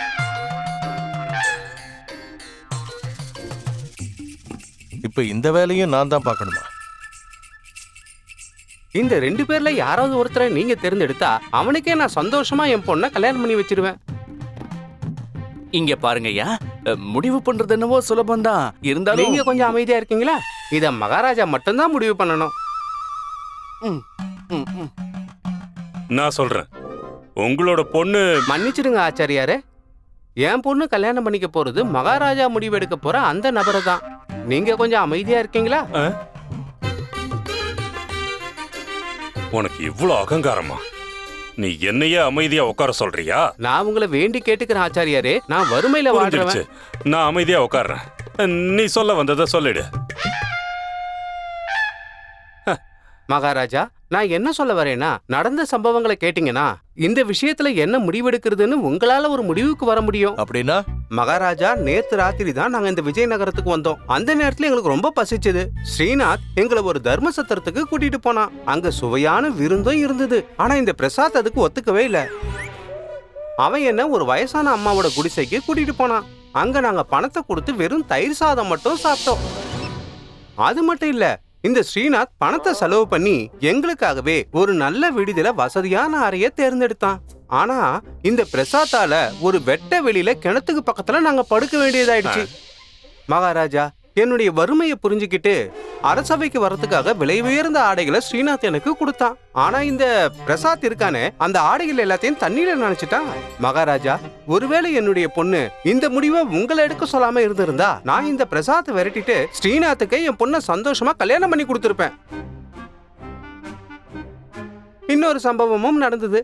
வீட்டை விட்டு கிளம்பும் போது என்னோட பொண்ணு சுப்ரியா ஸ்ரீநாத்துக்கு தங்கத்தால செஞ்ச விலை உயர்ந்த மோதிரம் ஒண்ண பரிசா கொடுத்தா. ஆனா இந்த பிரசாத்துக்கு தன்னுடைய கையாலேயே நெய்த ஆடை ஒண்ண பரிசா கொடுத்தா. இதை வச்சு பார்க்கும் போதே நல்லா தெரியுது என்னுடைய பொண்ணு ஸ்ரீநாத்தை தான் விரும்புறாங்கிறது. இருந்தாலும் அவளால வெளிப்படையா சொல்ல முடியல. அதனால இதை உங்ககிட்ட ஒப்படைச்சிருக்கா. மகாராஜா, என்னுடைய பணிவான வேண்டுகோள், நடந்ததெல்லாம் வச்சு பார்த்து ஒரு நல்ல முடிவா நீங்க எடுங்க.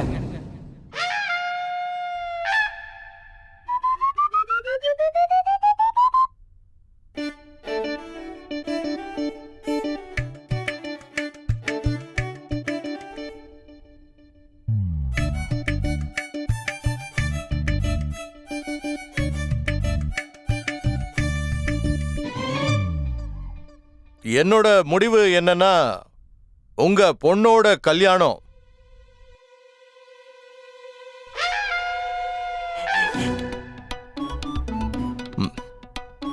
பிரசாதோட தான் நடக்கணும்.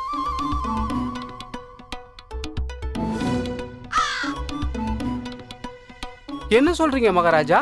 என்னன்னு கேட்டா அதாவது முடிவை நான் எடுத்துட்டேன். இருந்தாலும் இப்படி ஒரு முடிவை நான் ஏன் எடுத்தேங்கிற காரணத்தை என்னுடைய சிறப்பு ஆலோசகர் பண்டிதன் ராமகிருஷ்ணன் சொல்லுவார். சரிங்க மகாராஜா, இதோ வந்துட்டேன். மரியாதைக்குரிய பிரசன்னா அவர்களே, பிரசாத் நடந்துக்கிறத வச்சு பார்க்கும்போது இவரு புத்திசாலிங்கிறது தெரியுது. அதோட இவர் உங்க பொண்ண ரொம்ப காதலிக்கிறாரு. இந்த முடிவுக்கு நீ எப்படி வந்த பண்டித ராமகிருஷ்ணா? இதுக்கான பதில பிரசன்னா தெரிஞ்சுக்க விரும்புறாரு. பிரசன்னா அவர்களே, இந்த பிரசாத் நீங்க சுவையான சாப்பாடு சாப்பிடுறதுக்கு பதிலா தயிர் சாதம் சாப்பிட வச்சிருக்காரு. உங்க உடல்நிலை கெடாம நீங்க மகாராஜாவை நல்லபடியா பாக்குறதுக்கு உதவி பண்ணிருக்காரு. அப்போ கிணத்தாண்ட படுக்க வச்சாரா? அதுக்கு என்ன சொல்றீங்க? ஏன்னா கிணறு கிட்ட தானே காலையில எல்லா வேலையுமே தொடங்கும். காலையில மக்கள் அங்கதான் முதல்ல குளிக்க வருவாங்க. நீங்க அங்க தூங்குனதால தான் காலையில சீக்கிரமா கிளம்பி அரசவைக்கும் நீங்க சீக்கிரமா வந்திருக்கீங்க. அப்ப அந்த விலை உயர்ந்த ஆடைகளை ஏன் ஈரமாக்கனா? அப்ப அவனுடைய எண்ணம் அரசவையில எல்லாரும் என்ன பார்த்து நான் வறுமையில வாழற ஏழை பிராமணன் எந்த அளவுக்கு வருமென்னா வறுமையே என்ன பார்த்து பிச்சை போடணும்னு நினைக்கணும்னா. அப்படியெல்லாம் எதுவும் இல்ல. இந்த பிரசாத் எதுக்காக அப்படி செஞ்சார்னா உங்க விலை உயர்ந்த ஆடைகளை பார்த்து மகாராஜா கல்யாணத்துக்கு குறைவான பணத்தை கொடுக்க கூடாதுன்னு நினைச்சிருக்காரு. அரசவையுடைய விதிமுறை என்னன்னா இங்க உதவி கேட்டு வரவங்க எல்லாருக்கும் அவங்களுடைய தகுதியை பார்த்து தான் அரசர் உதவி பண்ணுவாரு. அப்புறம் உங்க பொண்ணுக்கும் பிரசாத் தானே பிடிச்சிருக்கு. எப்படி நீங்க இவ்வளவு உறுதியா சொல்றீங்க? ஏன்னா என் பொண்ணு தான் கையாலேயே ஒரு தங்க மோதிரத்தை இந்த ஸ்ரீநாத்துக்கு கொடுத்திருக்கா. ஆனா இந்த பிரசாத்துக்கு சாதாரண ஆடையே கொடுத்திருக்கா. உங்க பார்வையில வேணும்னா சாதாரணமா இருக்கலாம். கொஞ்சம் யோசிச்சு பாருங்க. தங்க மோதிரத்தை எந்த ஒரு தங்க கடையில இருந்து நம்ம சுலபமா வாங்கிடலாம். ஆனா தான் கையாலேயே செய்து கொடுத்த அந்த ஆடையில உங்க பொண்ணுடைய அன்பு மறைஞ்சிருக்கு. அதை தயார் பண்ண எத்தனை மாசங்களா இருக்கும். நமக்கு பிடிச்சவங்களுக்கு மட்டும்தானே நாம அந்த அளவுக்கு கஷ்டப்படுவோம். அப்படின்னா இது அவ நேரடியாவே சொல்லிருக்கலாம் இல்லையா? அவ எதுக்காக என்ன மகாராஜா கிட்ட அனுப்பணும்? அது ஏன்னா உங்க பொண்ணு ரொம்பவே புத்திசாலி. நீங்க என்ன மன்னிக்கணுங்க, நான் உங்களை தாழ்த்தி பேசுறேன்னு நினைச்சுக்க வேணாம். நீங்க ஒரு ஏழை பிராமணன்னு உங்க பொண்ணுக்கு நல்லாவே தெரியும். அதனால அவ கல்யாணம் பண்ணிக்கிறதுக்கு ஒரு ஏழைய தேர்ந்தெடுத்து உங்க உணர்வுகளை காயப்படுத்தணும்னு அவ நினைக்கல. அதனாலதான் இந்த முடிவு மகாராஜா கிட்டே ஒப்படைச்சிருக்கா. என்னால இன்னொரு விஷயத்த கூட ரொம்ப உறுதியா சொல்ல முடியும். உங்க பொண்ணு இப்ப இந்த அரசவையில தான் எங்கேயோ இருக்கணும். சுப்ரியா அவர்களே, சுப்ரியா, எனக்கு நல்லா தெரியும் நீங்க இப்ப இந்த அரசவையில தான் எங்கேயோ ஒளிஞ்சிருக்கீங்க. கொஞ்சம் முன்னாடி வரீங்களா?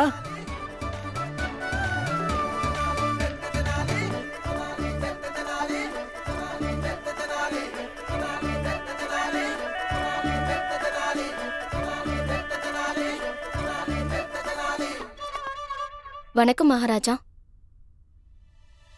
பண்டிதனை ராமகிருஷ்ணா, சுப்ரியா இங்கதான் நம்ம அரசவையில தான் இருக்கான்னு உனக்கு எப்படி தெரியும்?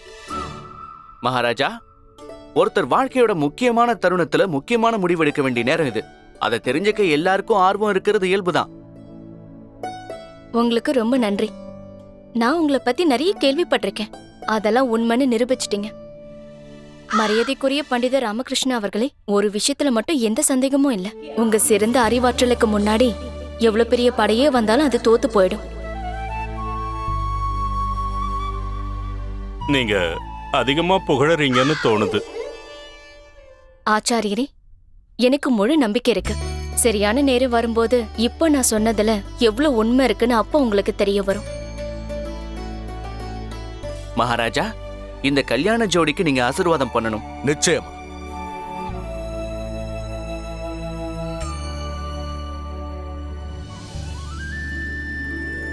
உங்க வாழ்க்கை சந்தோஷமா இருக்கட்டும். மந்திரியாரே. உத்தரவு மகாராஜா.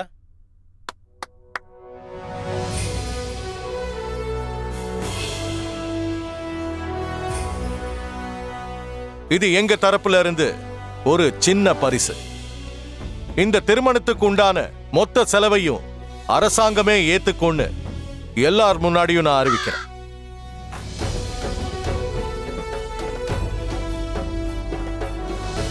இந்த முடிவுக்காக நீங்க வருத்தப்படுறீங்கன்னு எனக்கு தெரியும். ஆனா நீங்க ஒரு ஒழுக்கமான மனிதர், அழகானவரு, அறிவுடையவரு, நல்ல செல்வந்தரும் கூட. அந்த காளி தாய் உங்களுக்கும் ஒரு நல்ல வாழ்க்கை துணையை அமைச்சு கொடுப்பான்னு நம்புறேன். ஆனா சுப்ரியாவுக்கு பிரசாத் தான் பொருத்தமானவர்.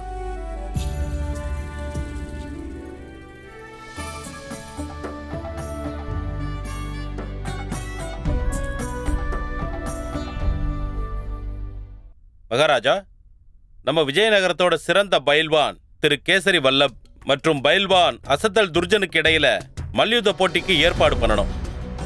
இந்த அசத்தல் துர்ஜன் யாரு? மகாராஜா, அவர் பக்கத்து ராஜ்யத்தோட பயில்வான். 4 ராஜ்யங்களோட பயில்வான்களை தோக்கடிச்சிட்டு அவர் இப்ப கேசரி வல்லப்புக்கு சவால் விட்டிருக்காரு.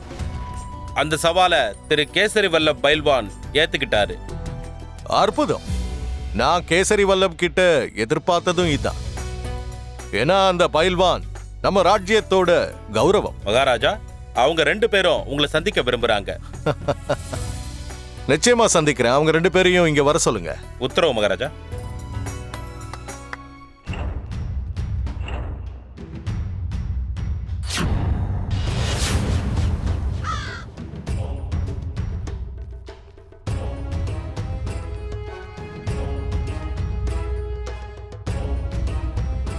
வணக்கம் மகாராஜா. பயில்வான் அசத்தல் துர்ஜன் எங்க காணோம்?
என்ன கர்மண்டா இது?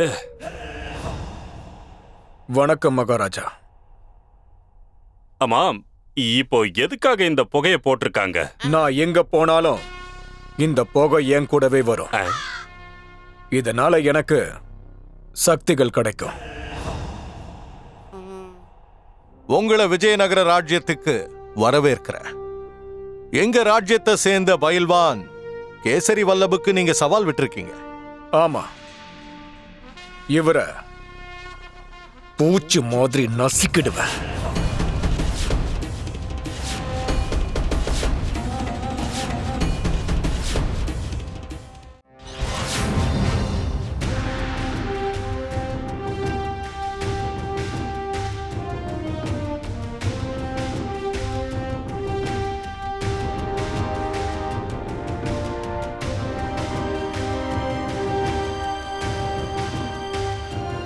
உங்க 2 பேருக்குமே என்னுடைய வாழ்த்துக்களை தெரிவிக்கிறேன். மகாராஜா, இந்த போட்டியை பார்க்கறதுக்கு நீங்களும் வந்தீங்கன்னா உண்மையிலேயே எங்களுக்கு ரொம்ப சந்தோஷமா இருக்கும். ஆமா மகாராஜா, நீங்களும் எங்களுக்கு சாட்சியா இருப்பீங்க.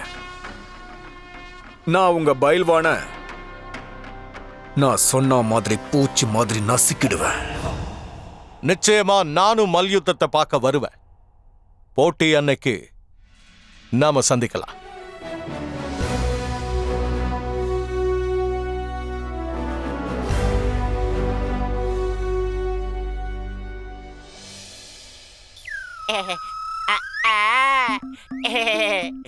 இந்த அண்ணனோட கைய பார்க்கும்போது என் இடுப்பு சைஸை விட ரொம்ப சிறுசாதான் இருக்கு. உங்களுக்கு இன்னும் கொஞ்சம் பயிற்சி தேவை. என்ன என்ன என்ன பண்றீங்க? ஏன் மேல தூக்குறீங்க? வேணாம் வேணாம், இறக்கி விட்டுடுங்க. நீங்க அநியாயத்துக்கு அகலமா இருக்கீங்க. குருவே கீழே தூக்கி போட்டுட்டாரு. குருவே. மரியாதைக்குரிய பண்டிதர் ராமகிருஷ்ணா அவர்களே, ஒரு விஷயத்துல மட்டும் எந்த சந்தேகமும் இல்லை. உங்க சிறந்த அறிவாற்றலுக்கு முன்னாடி எவ்வளவு பெரிய படையே வந்தாலும் அது தோத்து போயிடும்.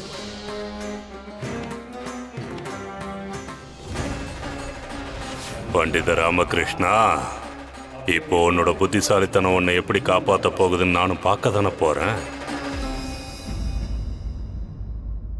ஆஹா, எவ்வளவு ஒரு சுகமான அனுபவம் ஏற்பட போகுது.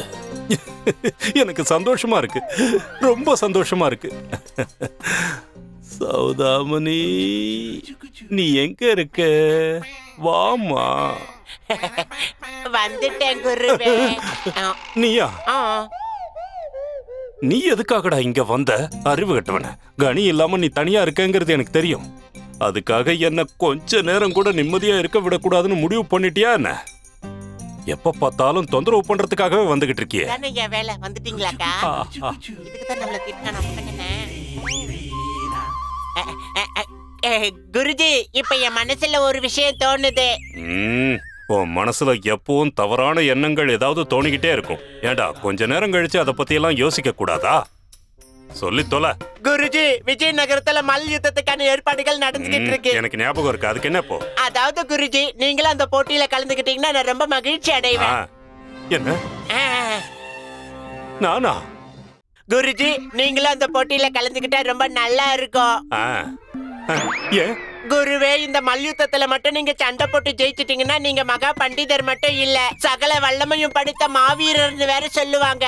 அதுக்கப்புறம் யாராலையும் உங்களை இந்த ஊர்ல தோக்கடிக்க முடியாது. டேய் முட்டாள், அனாவசியமா என்கிட்ட ஏன் அடி வாங்கணும்னு ஆசைப்படுற? இல்ல, இந்த அருமையான நேரத்துல போய் யாராவது மல்யுத்தத்தை பத்தி பேசுவாங்களா என்ன? இவன் யோசனை நல்லா இருக்கு தத்து. மணி சொல்றதுதான் சரின்னு படுது. நீங்க எனக்காக இந்த போட்டியில கலந்துகிட்டு தான் ஆகணும். நீங்க இருக்கும்போது வேற ஒருத்தர் மல்யுத்த போட்டி வெற்றியாளரா எப்படி ஆக முடியும்? எனக்கு இது சுத்தமா பிடிக்கல தத்து. இல்ல. என்னாச்சு குருவே? வயித்தை ஏதாவது கலக்குதா? வாய் மூடுறா. உங்க மேல எனக்கு கோவமா வருது. வேண்டாமா, நீ கோவப்படாத. நான் இந்த முட்டாள தான் திட்டிக்கிட்டு இருந்தேன். அதாவது நான் என்ன சொல்ல வந்தேன்னா, அந்த போட்டியை பத்தி பேசுறதுக்கு இது சரியான நேரம் இல்ல.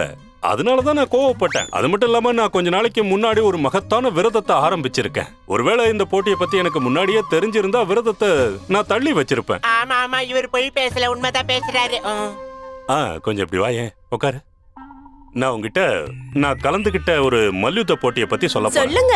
உனக்கு சட்டான் சிங் பைல்வானை பத்தி தெரியுமா? நல்லா தெரியும். அப்ப அதை சொல்லக்கூடாது. சரி, நீ மல்கான் சிங் பைல்வானை பத்தி கேள்விப்பட்டிருக்கியா? இல்லன்னு சொல்லுங்கக்கா. இல்ல. அதுதான் எனக்கும் வேணும். இந்த மல்கான் சிங் பைல்வான் ஒரு காலத்துல ரொம்ப சக்தி வாய்ந்த ஒரு மல்யுத்த வீரன். அவன் எனக்கு சவால் விட்டான்.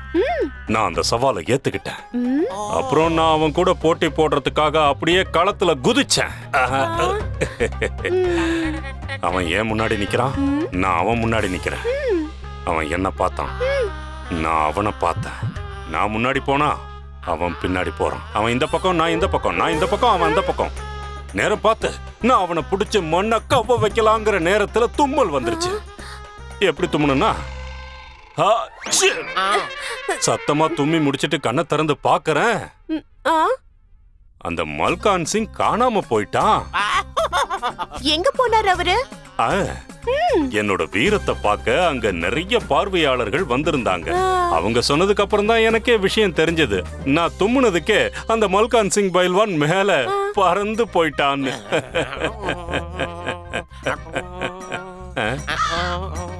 என்னடா பண்ற? அது வந்து நல்லா சுத்தி காட்டுற குருதேவா. நல்லா சுத்துறான்ல. நீங்க வாயே. அக்கா இருக்காங்க குருதேவா. விளையாட்ட வேற எங்கேயாவது போய் வச்சுக்க. மணி, நான் உன்னை அப்புறமா கவனிச்சுக்கிறேன்டா முட்டாள். இப்போ நான் அந்த பண்டிதன் ராமகிருஷ்ணன் கதையை முடிக்கிறத பத்தி யோசிக்கிறேன். பலத்துக்கு பதிலாக உன் புத்தியை வச்சு நீ எப்படி தப்பிக்கிறேங்கிறத நானும் பார்க்கிறேன் பண்டித ராமகிருஷ்ணா.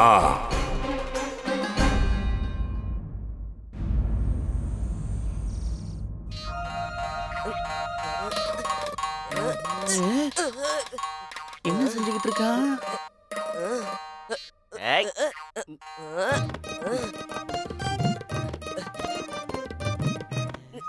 ஏய், தலப்பா கட்டு தலையா, எதுக்கு வீட்டை மல்யுத்த கிளம்ப மாத்திக்கிட்டு இருக்க? மல்யுத்தம் பண்றியா இல்ல அதை கட்டிக்கிட்டு சாமி கிட்ட தோப்பு காரணம் போடுறியா? இரு, அதை உருவி விட்டுறேன். எங்க ஓடுற நில்லு. சரி சரி போடாத, நான் விளையாட்டுக்கு தான் சொன்னேன். என்ன விஷயம்? விஜயநகர்ல கேசரி வல்லபுக்கு பக்கத்து நாட்டு பைல்வான் துல்ஜன் சவால் விட்டுருக்காளு. 2 பேருக்கும் மல்யுத்தம் நடக்க போகுது. ஓ அப்படியா? ரொம்ப வேடிக்கையா இருக்கும். நானும் அந்த மல்யுத்தத்தை பார்க்க போறேன். இது ஒரு விஷயமா? நானே அரசவையில தினமும் மல்யுத்தம் பண்ணிக்கிட்டு தான் இருக்கேன். களத்துல நான் எப்பவுமே தயாரா இருப்பேன். எனக்கு எதிரா களத்துல நிக்கிறது யார் தெரியுமா? தாத்தா ஆச்சாரியார் அவர்கள். எனக்கும் மல்யுத்தம் பார்க்கல போல இருக்கு. முடியாது, கண்டிப்பா முடியவே முடியாது. எனக்கு இந்த மாதிரி வன்முறை எல்லாம் சுத்தமா பிடிக்காது. மல்யுத்தம் ஒரு விளையாட்டு தானே, விளையாட்டா எடுத்துக்கணும். இதெல்லாம் ஒரு விளையாட்டா? ஒருத்தர் இன்னொருத்தரோட காலை பிடிச்சு இழுக்கிறது, தூக்கி போடுறது, துணி துவைக்கிறது, அப்புறம் தூக்கி போட்டு குறுக்கெலும்ப வேற உடைச்சு விடுவாங்க. விளையாட்டுனா எப்படி இருக்கணும் தெரியுமா? கில்லி அடிக்கிறது, பல்லாங்குழி விளையாடுறது, இல்ல நொண்டி குதிரை, இல்லனா இந்த விளையாட்டா? இதெல்லாம் பொம்பளை பிள்ளைங்க விளையாடுறது. எங்களுக்கு மல்யுத்தம் பார்க்கணும். முடியாது முடியாது முடியாது. நீங்க அதை பார்க்கவே கூடாது. அம்மா என்ன சொல்றாங்க தெரியுமா? இவங்களுக்கும் மல்யுத்தம் பார்க்கணுமா? இவங்க துர்ஜன் பைல்வான பத்தி நிறைய கேள்விப்பட்டிருக்காங்களா? அவரு ரொம்ப பயங்கரமான பைல்வானாமே. அப்படி இருந்தும் விஜயநகரத்துல தலப்பாவா? குண்டுப்பாவோட மண்டையா? கேசரியா? அப்படி இருந்தும் கேசரி பைல்வானுக்கு முன்னாடி நிக்க முடியாதுங்கறாங்க. போச்சுடா. நீங்களுமா? உனக்கு எப்பமா மல்யுத்தத்து மேல ஆர்வம் வந்துச்சு? சின்ன வயசுல இருந்தே நான் மல்யுத்தத்தை ரொம்ப ஆர்வத்தோட பாப்பேன். அப்புறம் சின்ன வயசுல நான் அம்மா கிட்ட போய்லாம் சொல்லி மல்யுத்தம் பார்க்க போவேன்.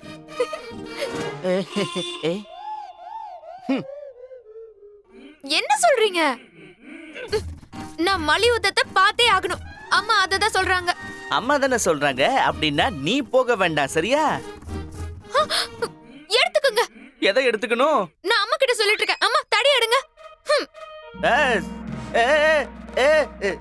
சரி போகலாம் போகலாம். அமைதி அமைதி. இந்த வீட்லயே மல்யுத்தம் ஆரம்பிச்சிருச்சு. இதுக்கு பதிலா மைதானத்துல ஏற்பாடு பண்ணிருக்கிற அந்த மல்யுத்தத்தை பார்க்க போறதே பரவாயில்ல.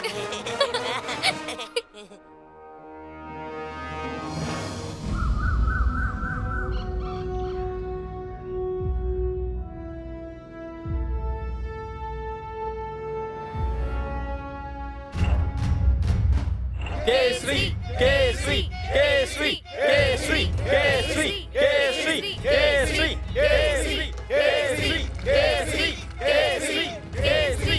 வணக்கம் மகாராஜா.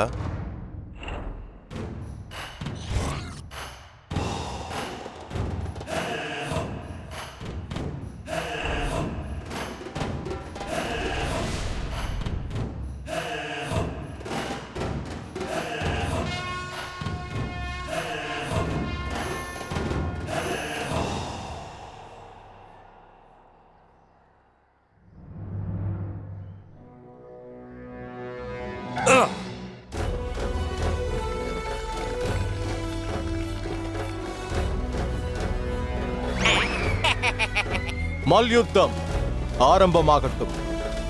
மரியாதைக்குரிய மகாராஜா அவர்களே மற்றும் இங்கு வருகை தந்திருக்கும் அன்பான நாட்டு மக்களே மற்றும் அரசாங்க உறுப்பினர்களே மற்றும் நமக்கு வலது பக்கமாக விஜயநகரத்துடைய கௌரவம் மிகச்சிறந்த பைல்வானான ஸ்ரீ கேசரி வல்லப் இருக்காரு.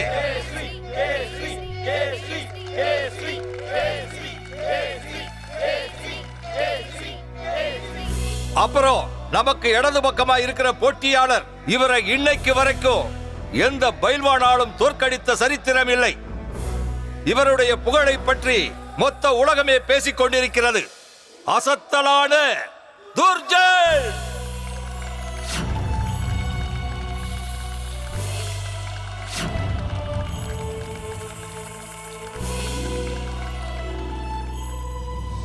இன்னைக்கு நடக்க போற மல்யுத்தத்துல சில விசேஷமான விதிமுறைகளை கடைபிடிக்க போறோம்.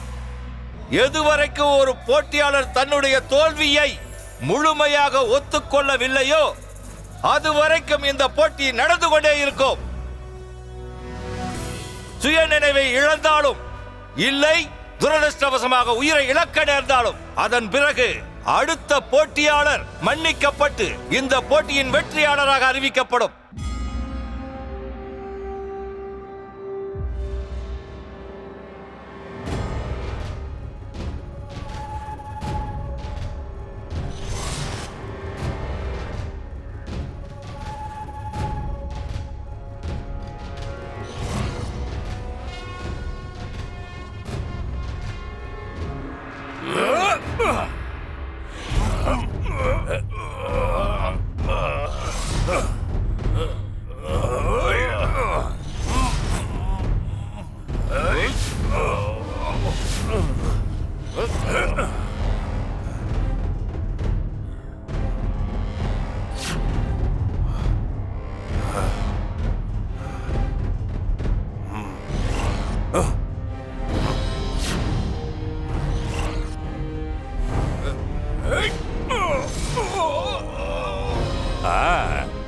சபாஷ் கேசரி, சபாஷ்.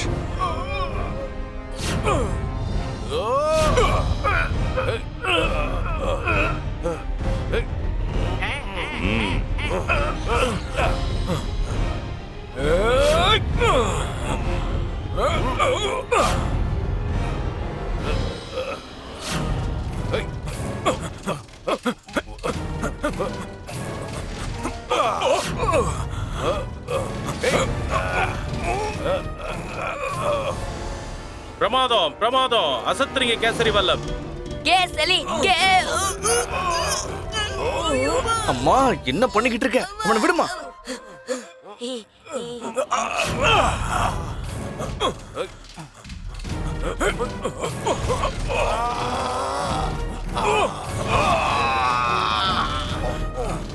உன்னை அவ்வளவு சீக்கிரமா நான் தோக்கடிக்கவே மாட்டேன். இப்பதான் இந்த மல்யுத்தமே ஆரம்பிச்சிருக்கு. இந்த போட்டியை பார்க்க எத்தனையோ பேர் வந்திருக்காங்க. அவங்க எல்லாரையும் நான் சந்தோஷப்படுத்தணும். அதுக்கப்புறம் நான் உன்னை ஒரு பூச்சி மாதிரி நசுக்கி போட்டுறேன்.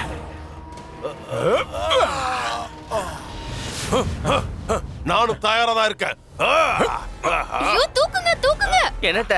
உங்களை இல்ல, நான் கேசரி பைல்வான் கிட்ட சொல்லிட்டு இருக்கேன். அந்த துர்ஜன் பைல்வானை தூக்கி போட்டு மிதிக்க சொல்றேன். என்ன இவ்வளவு வன்முறையான ஒரு விளையாட்டா இருக்கு? என்னலாமா பயில் போட்டியா? நல்லா பாலு, கண்ணை திறந்து பாலு. ஏன் கண்ண முல்ல? பயமுறா.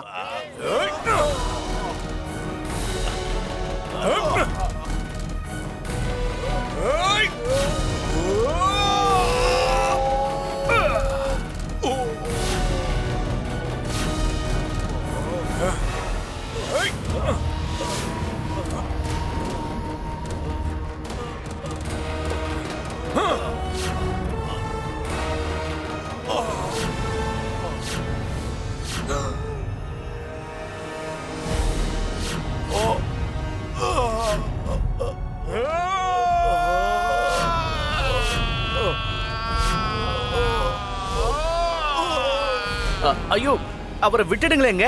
அவர்தான் அவர் தோல்வியை ஒத்துக்கிட்டார் இல்லையா?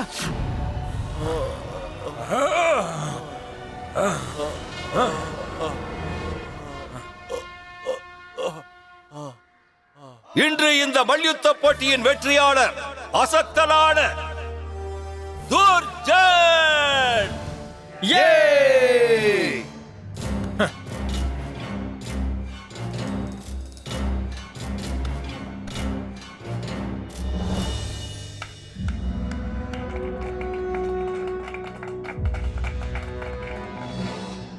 அத கூட, அது உன்கிட்ட இருக்க வேண்டிய தகுதியை நீ இழந்துட்ட.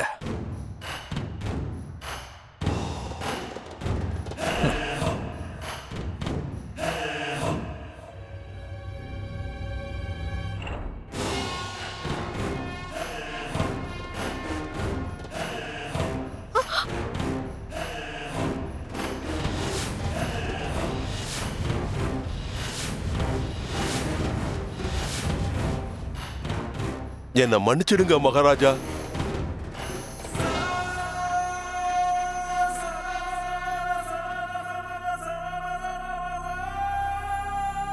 அசத்தல் துர்ஜன் வாழ்க! அசத்தல் துர்ஜன் வாழ்க! அசத்தல் துர்ஜன் வாழ்க! நான் உங்க விஜயநகரத்துக்கு வந்திருக்கேன். இங்க வந்து உங்க நாட்டு பயில்வானியை நான் தோக்கடிச்சிருக்கேன். நான் இந்த நாட்டுல இருக்கிற எல்லா பயில்வான்களையும் மண்ண கப்ப வச்சுட்டு தான் இங்க வந்திருக்கேன்.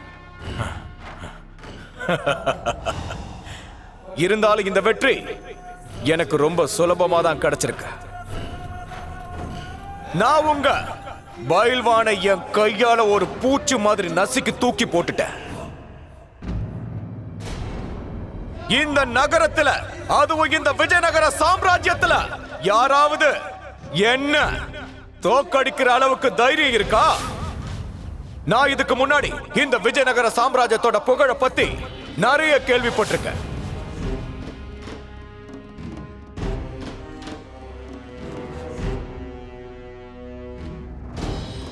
இவ்வளவு திமிரா? நானே களத்துல இறங்கி இவனுக்கு பாடம் கத்துக் கொடுக்கணும்.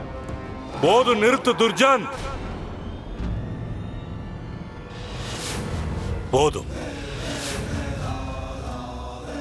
உனக்கு எவ்வளவு தைரியம் இருந்தா மகாராஜா கிருஷ்ணதேவராயர் முன்னாடியே விஜயநகர சாம்ராஜ்யத்துக்கு சவால் விடுவ?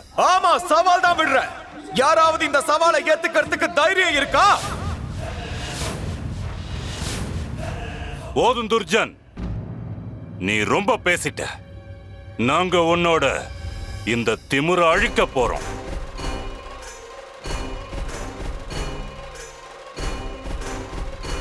நீ இந்த விஜயநகரத்துல இருந்து தோல்வியோட தான் திரும்ப போக போற. நீ நிச்சயம் மண்ண கவ போற. இதை என்னால உறுதியா சொல்ல முடியும். இதுவரைக்கும் மகாராஜா ஸ்ரீ கிருஷ்ணதேவராயர் முன்னாடி விஜயநகர சாம்ராஜ்யத்துக்கு சவால் விடுற தைரியம் யாருக்குமே வந்ததில்லை. நான் உன்னை கடுமையா தண்டிக்க போறது உறுதி. இந்த புத்தி கெட்ட கிழவனுடைய எலும்பு கூட மிஞ்ச போறதுல அந்த குண்டான இவனை அடிச்சு நொறுக்க போறாரு. நான் உனக்கு சவால் விடுறேன். நீ இப்போ மல்யுத்தத்துல ஜெயிச்சு காட்டு பார்க்கலாம். உனக்கு ஒரு விஷயம் தெரியாது. இப்ப நடக்க போற போட்டியில நீ எதிர்த்து நிக்கிறது யாருன்னு தெரியாது. நான் இப்போ உனக்கு சவால் விடுறேன். நீ எங்க பண்டித ராமகிருஷ்ணனை மல்யுத்தத்துல தோக்கடிச்சு காட்டு. அதுக்கப்புறம் உன்னை யாராலையும் தோக்கடிக்க முடியாதுங்கிறத நான் ஒத்துக்கிறேன்.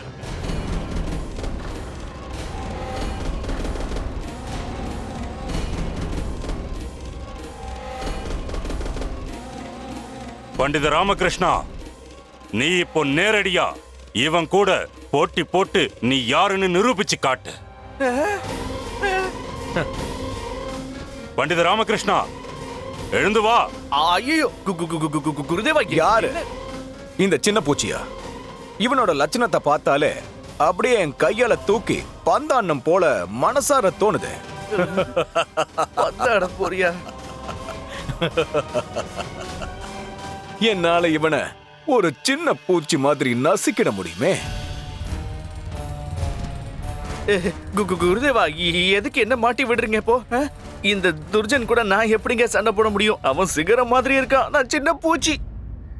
பண்டித ராமகிருஷ்ணா, என்ன உனக்கு ஞாபகமே இல்லையா? என்னது? அந்த ஏழையோட பொண்ணு சுப்ரியா சொன்ன விஷயம் ஞாபகம் இல்லையா? உன்னோட அறிவு கூர்மைக்கு முன்னாடி பெரிய படையே வந்தாலும் தோத்து போயிடும் சொன்னால. அப்படி இருக்கும்போது இங்க இருக்கிறது வெறும் ஒருத்தன் தானே ராமகிருஷ்ணா. அவ சொன்ன விஷயத்தை நீ நிரூபிக்க வேண்டிய நேரம் இப்ப வந்துருச்சு. விஜயநகர ராஜ்யத்தோட கௌரவத்தை நீ காப்பாத்தி ஆகணும். குருதேவா, பண்டிதன் ராமகிருஷ்ணனை இந்த போட்டியில சம்பந்தப்படுத்தாதீங்க. ஆமாங்க, ஆள விடுங்க.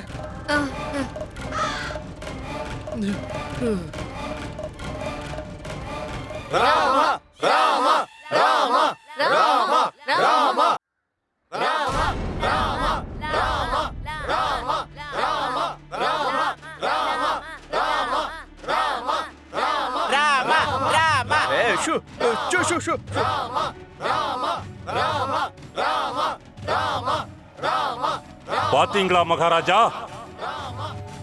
இந்த மொத்த விஜயநகர மக்களுக்கும் பண்டித ராமகிருஷ்ணனோட திறமை மேல முழு நம்பிக்கை இருக்கு. மகாராஜா, பண்டித ராமகிருஷ்ணனோட திறமையை நிரூபிக்கிறதுக்கு இதை விட வேற சந்தர்ப்பமே கிடைக்காது. புத்தியால பலத்தை வெல்ல முடியும்னு அவன் நிச்சயமா நிரூபிச்சு காட்டுவான்.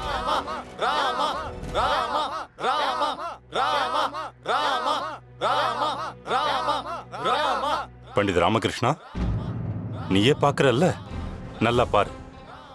இந்த துர்ஜன் விஜயநகரத்துக்கே வந்து அதோட பெருமையை களங்கப்படுத்திக்கிட்டு இருக்கான். விஜயநகர சாம்ராஜ்யத்தை அவமானப்படுத்திக்கிட்டு இருக்கான்.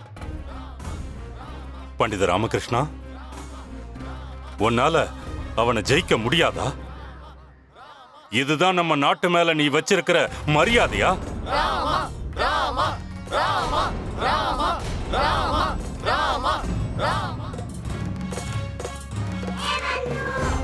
ஐயோ ராமா, அந்த கிழமை பேச்செல்லாம் நீ கேட்காத. அவன் உன்னை நல்லா உசுப்பேத்தி விட்டுக்கிட்டு இருக்கான். அதுக்கு நீ பணிஞ்ச நல்லா உதவாங்குவ. அந்த துர்ஜன் உன்னை பூச்சி மாதிரி நசுக்கி தூர போட்டுருவான். அந்த போட்டியில நான் மட்டும் அவன் கையில சிக்கனா என் கதி அதோ கதி ஆயிடுமே ராமா. கவலைப்படாத பட்டு, ஏட்டிக்கு போட்டி தானே நடக்குது. இத ஒரு முடிவுக்கு கொண்டு வந்துடுறேன். நான் போட்டி போட தான் போறேன். உனக்கு குடுமி மேல கொஞ்சம் கூட அக்கறையே இல்லையா?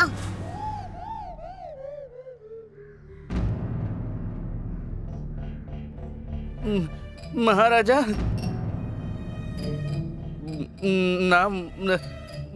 நான் வந்து நான் இந்த போட்டிக்கு தயாரா இருக்கேன்.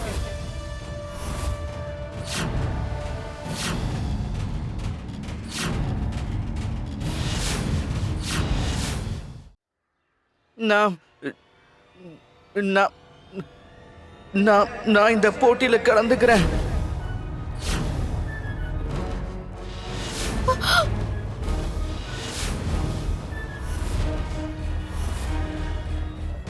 உன்னை பாராட்டியே ஆகணும் பண்டித ராமகிருஷ்ணா.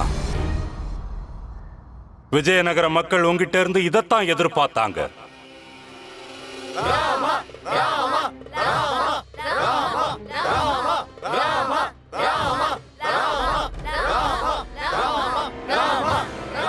ஆனா ஒரு சின்ன நிபந்தனை இருக்கு. நான் இவர் கூட 2 நாளைக்கு அப்புறமா தான் போட்டி போடுவேங்க. அதனால எனக்கு 2 நாள் அவகாசம் வேணும் மகாராஜா. என்னோட நிபந்தனை ஒண்ணு இருக்கு, அதை சொல்றேன். நான் எப்பவுமே வழியில போறவனோட சண்டை போடவே மாட்டேன். 2 நாளைக்கு பிறகு இந்த பண்டித ராமகிருஷ்ணன் என்னோட சிஷ்யர்களோட போட்டி போட்டு ஆகணும். முதல்ல அவங்கள தோக்கடிச்சாகணும். ஒருவேளை அவங்க தோத்துட்டாங்கன்னா அதுக்கப்புறம் உங்களுக்கு என் கூட போட்டி போட தகுதி இருக்குன்னு நினைப்பேன். நான் சம்மதிக்கிறேன். நான் முதல்ல உங்க சிஷ்யர்களையும் அதுக்கப்புறம் உங்களையும் தோக்கடிப்பேன். நீங்க இருக்கிறது விஜயநகரத்துல. இங்க இருந்து உங்க சிஷ்யர்களோட தோத்து ஓட தான் போறீங்க. பாத்துக்கிட்டே இருங்க. எனக்கு சம்மதம். ஆனா 2 நாளைக்கு அப்புறம் என்னோட தரிசனம் உனக்கு கிடைக்கும். என்னோட சிஷ்யன் லிம்பா உன்னோட கதைய முடிக்க போறத பார்க்க தான் போறேன். அதுக்கப்புறம் என்னோட சிம்பாவை உன்னால நெருங்க கூட முடியாது. பார்த்தா நல்லாவே தெரியுதுங்க. பண்டித ராமகிருஷ்ணா, இந்த தடவை நீ நல்லா வசமா மாட்டிக்கிட்ட.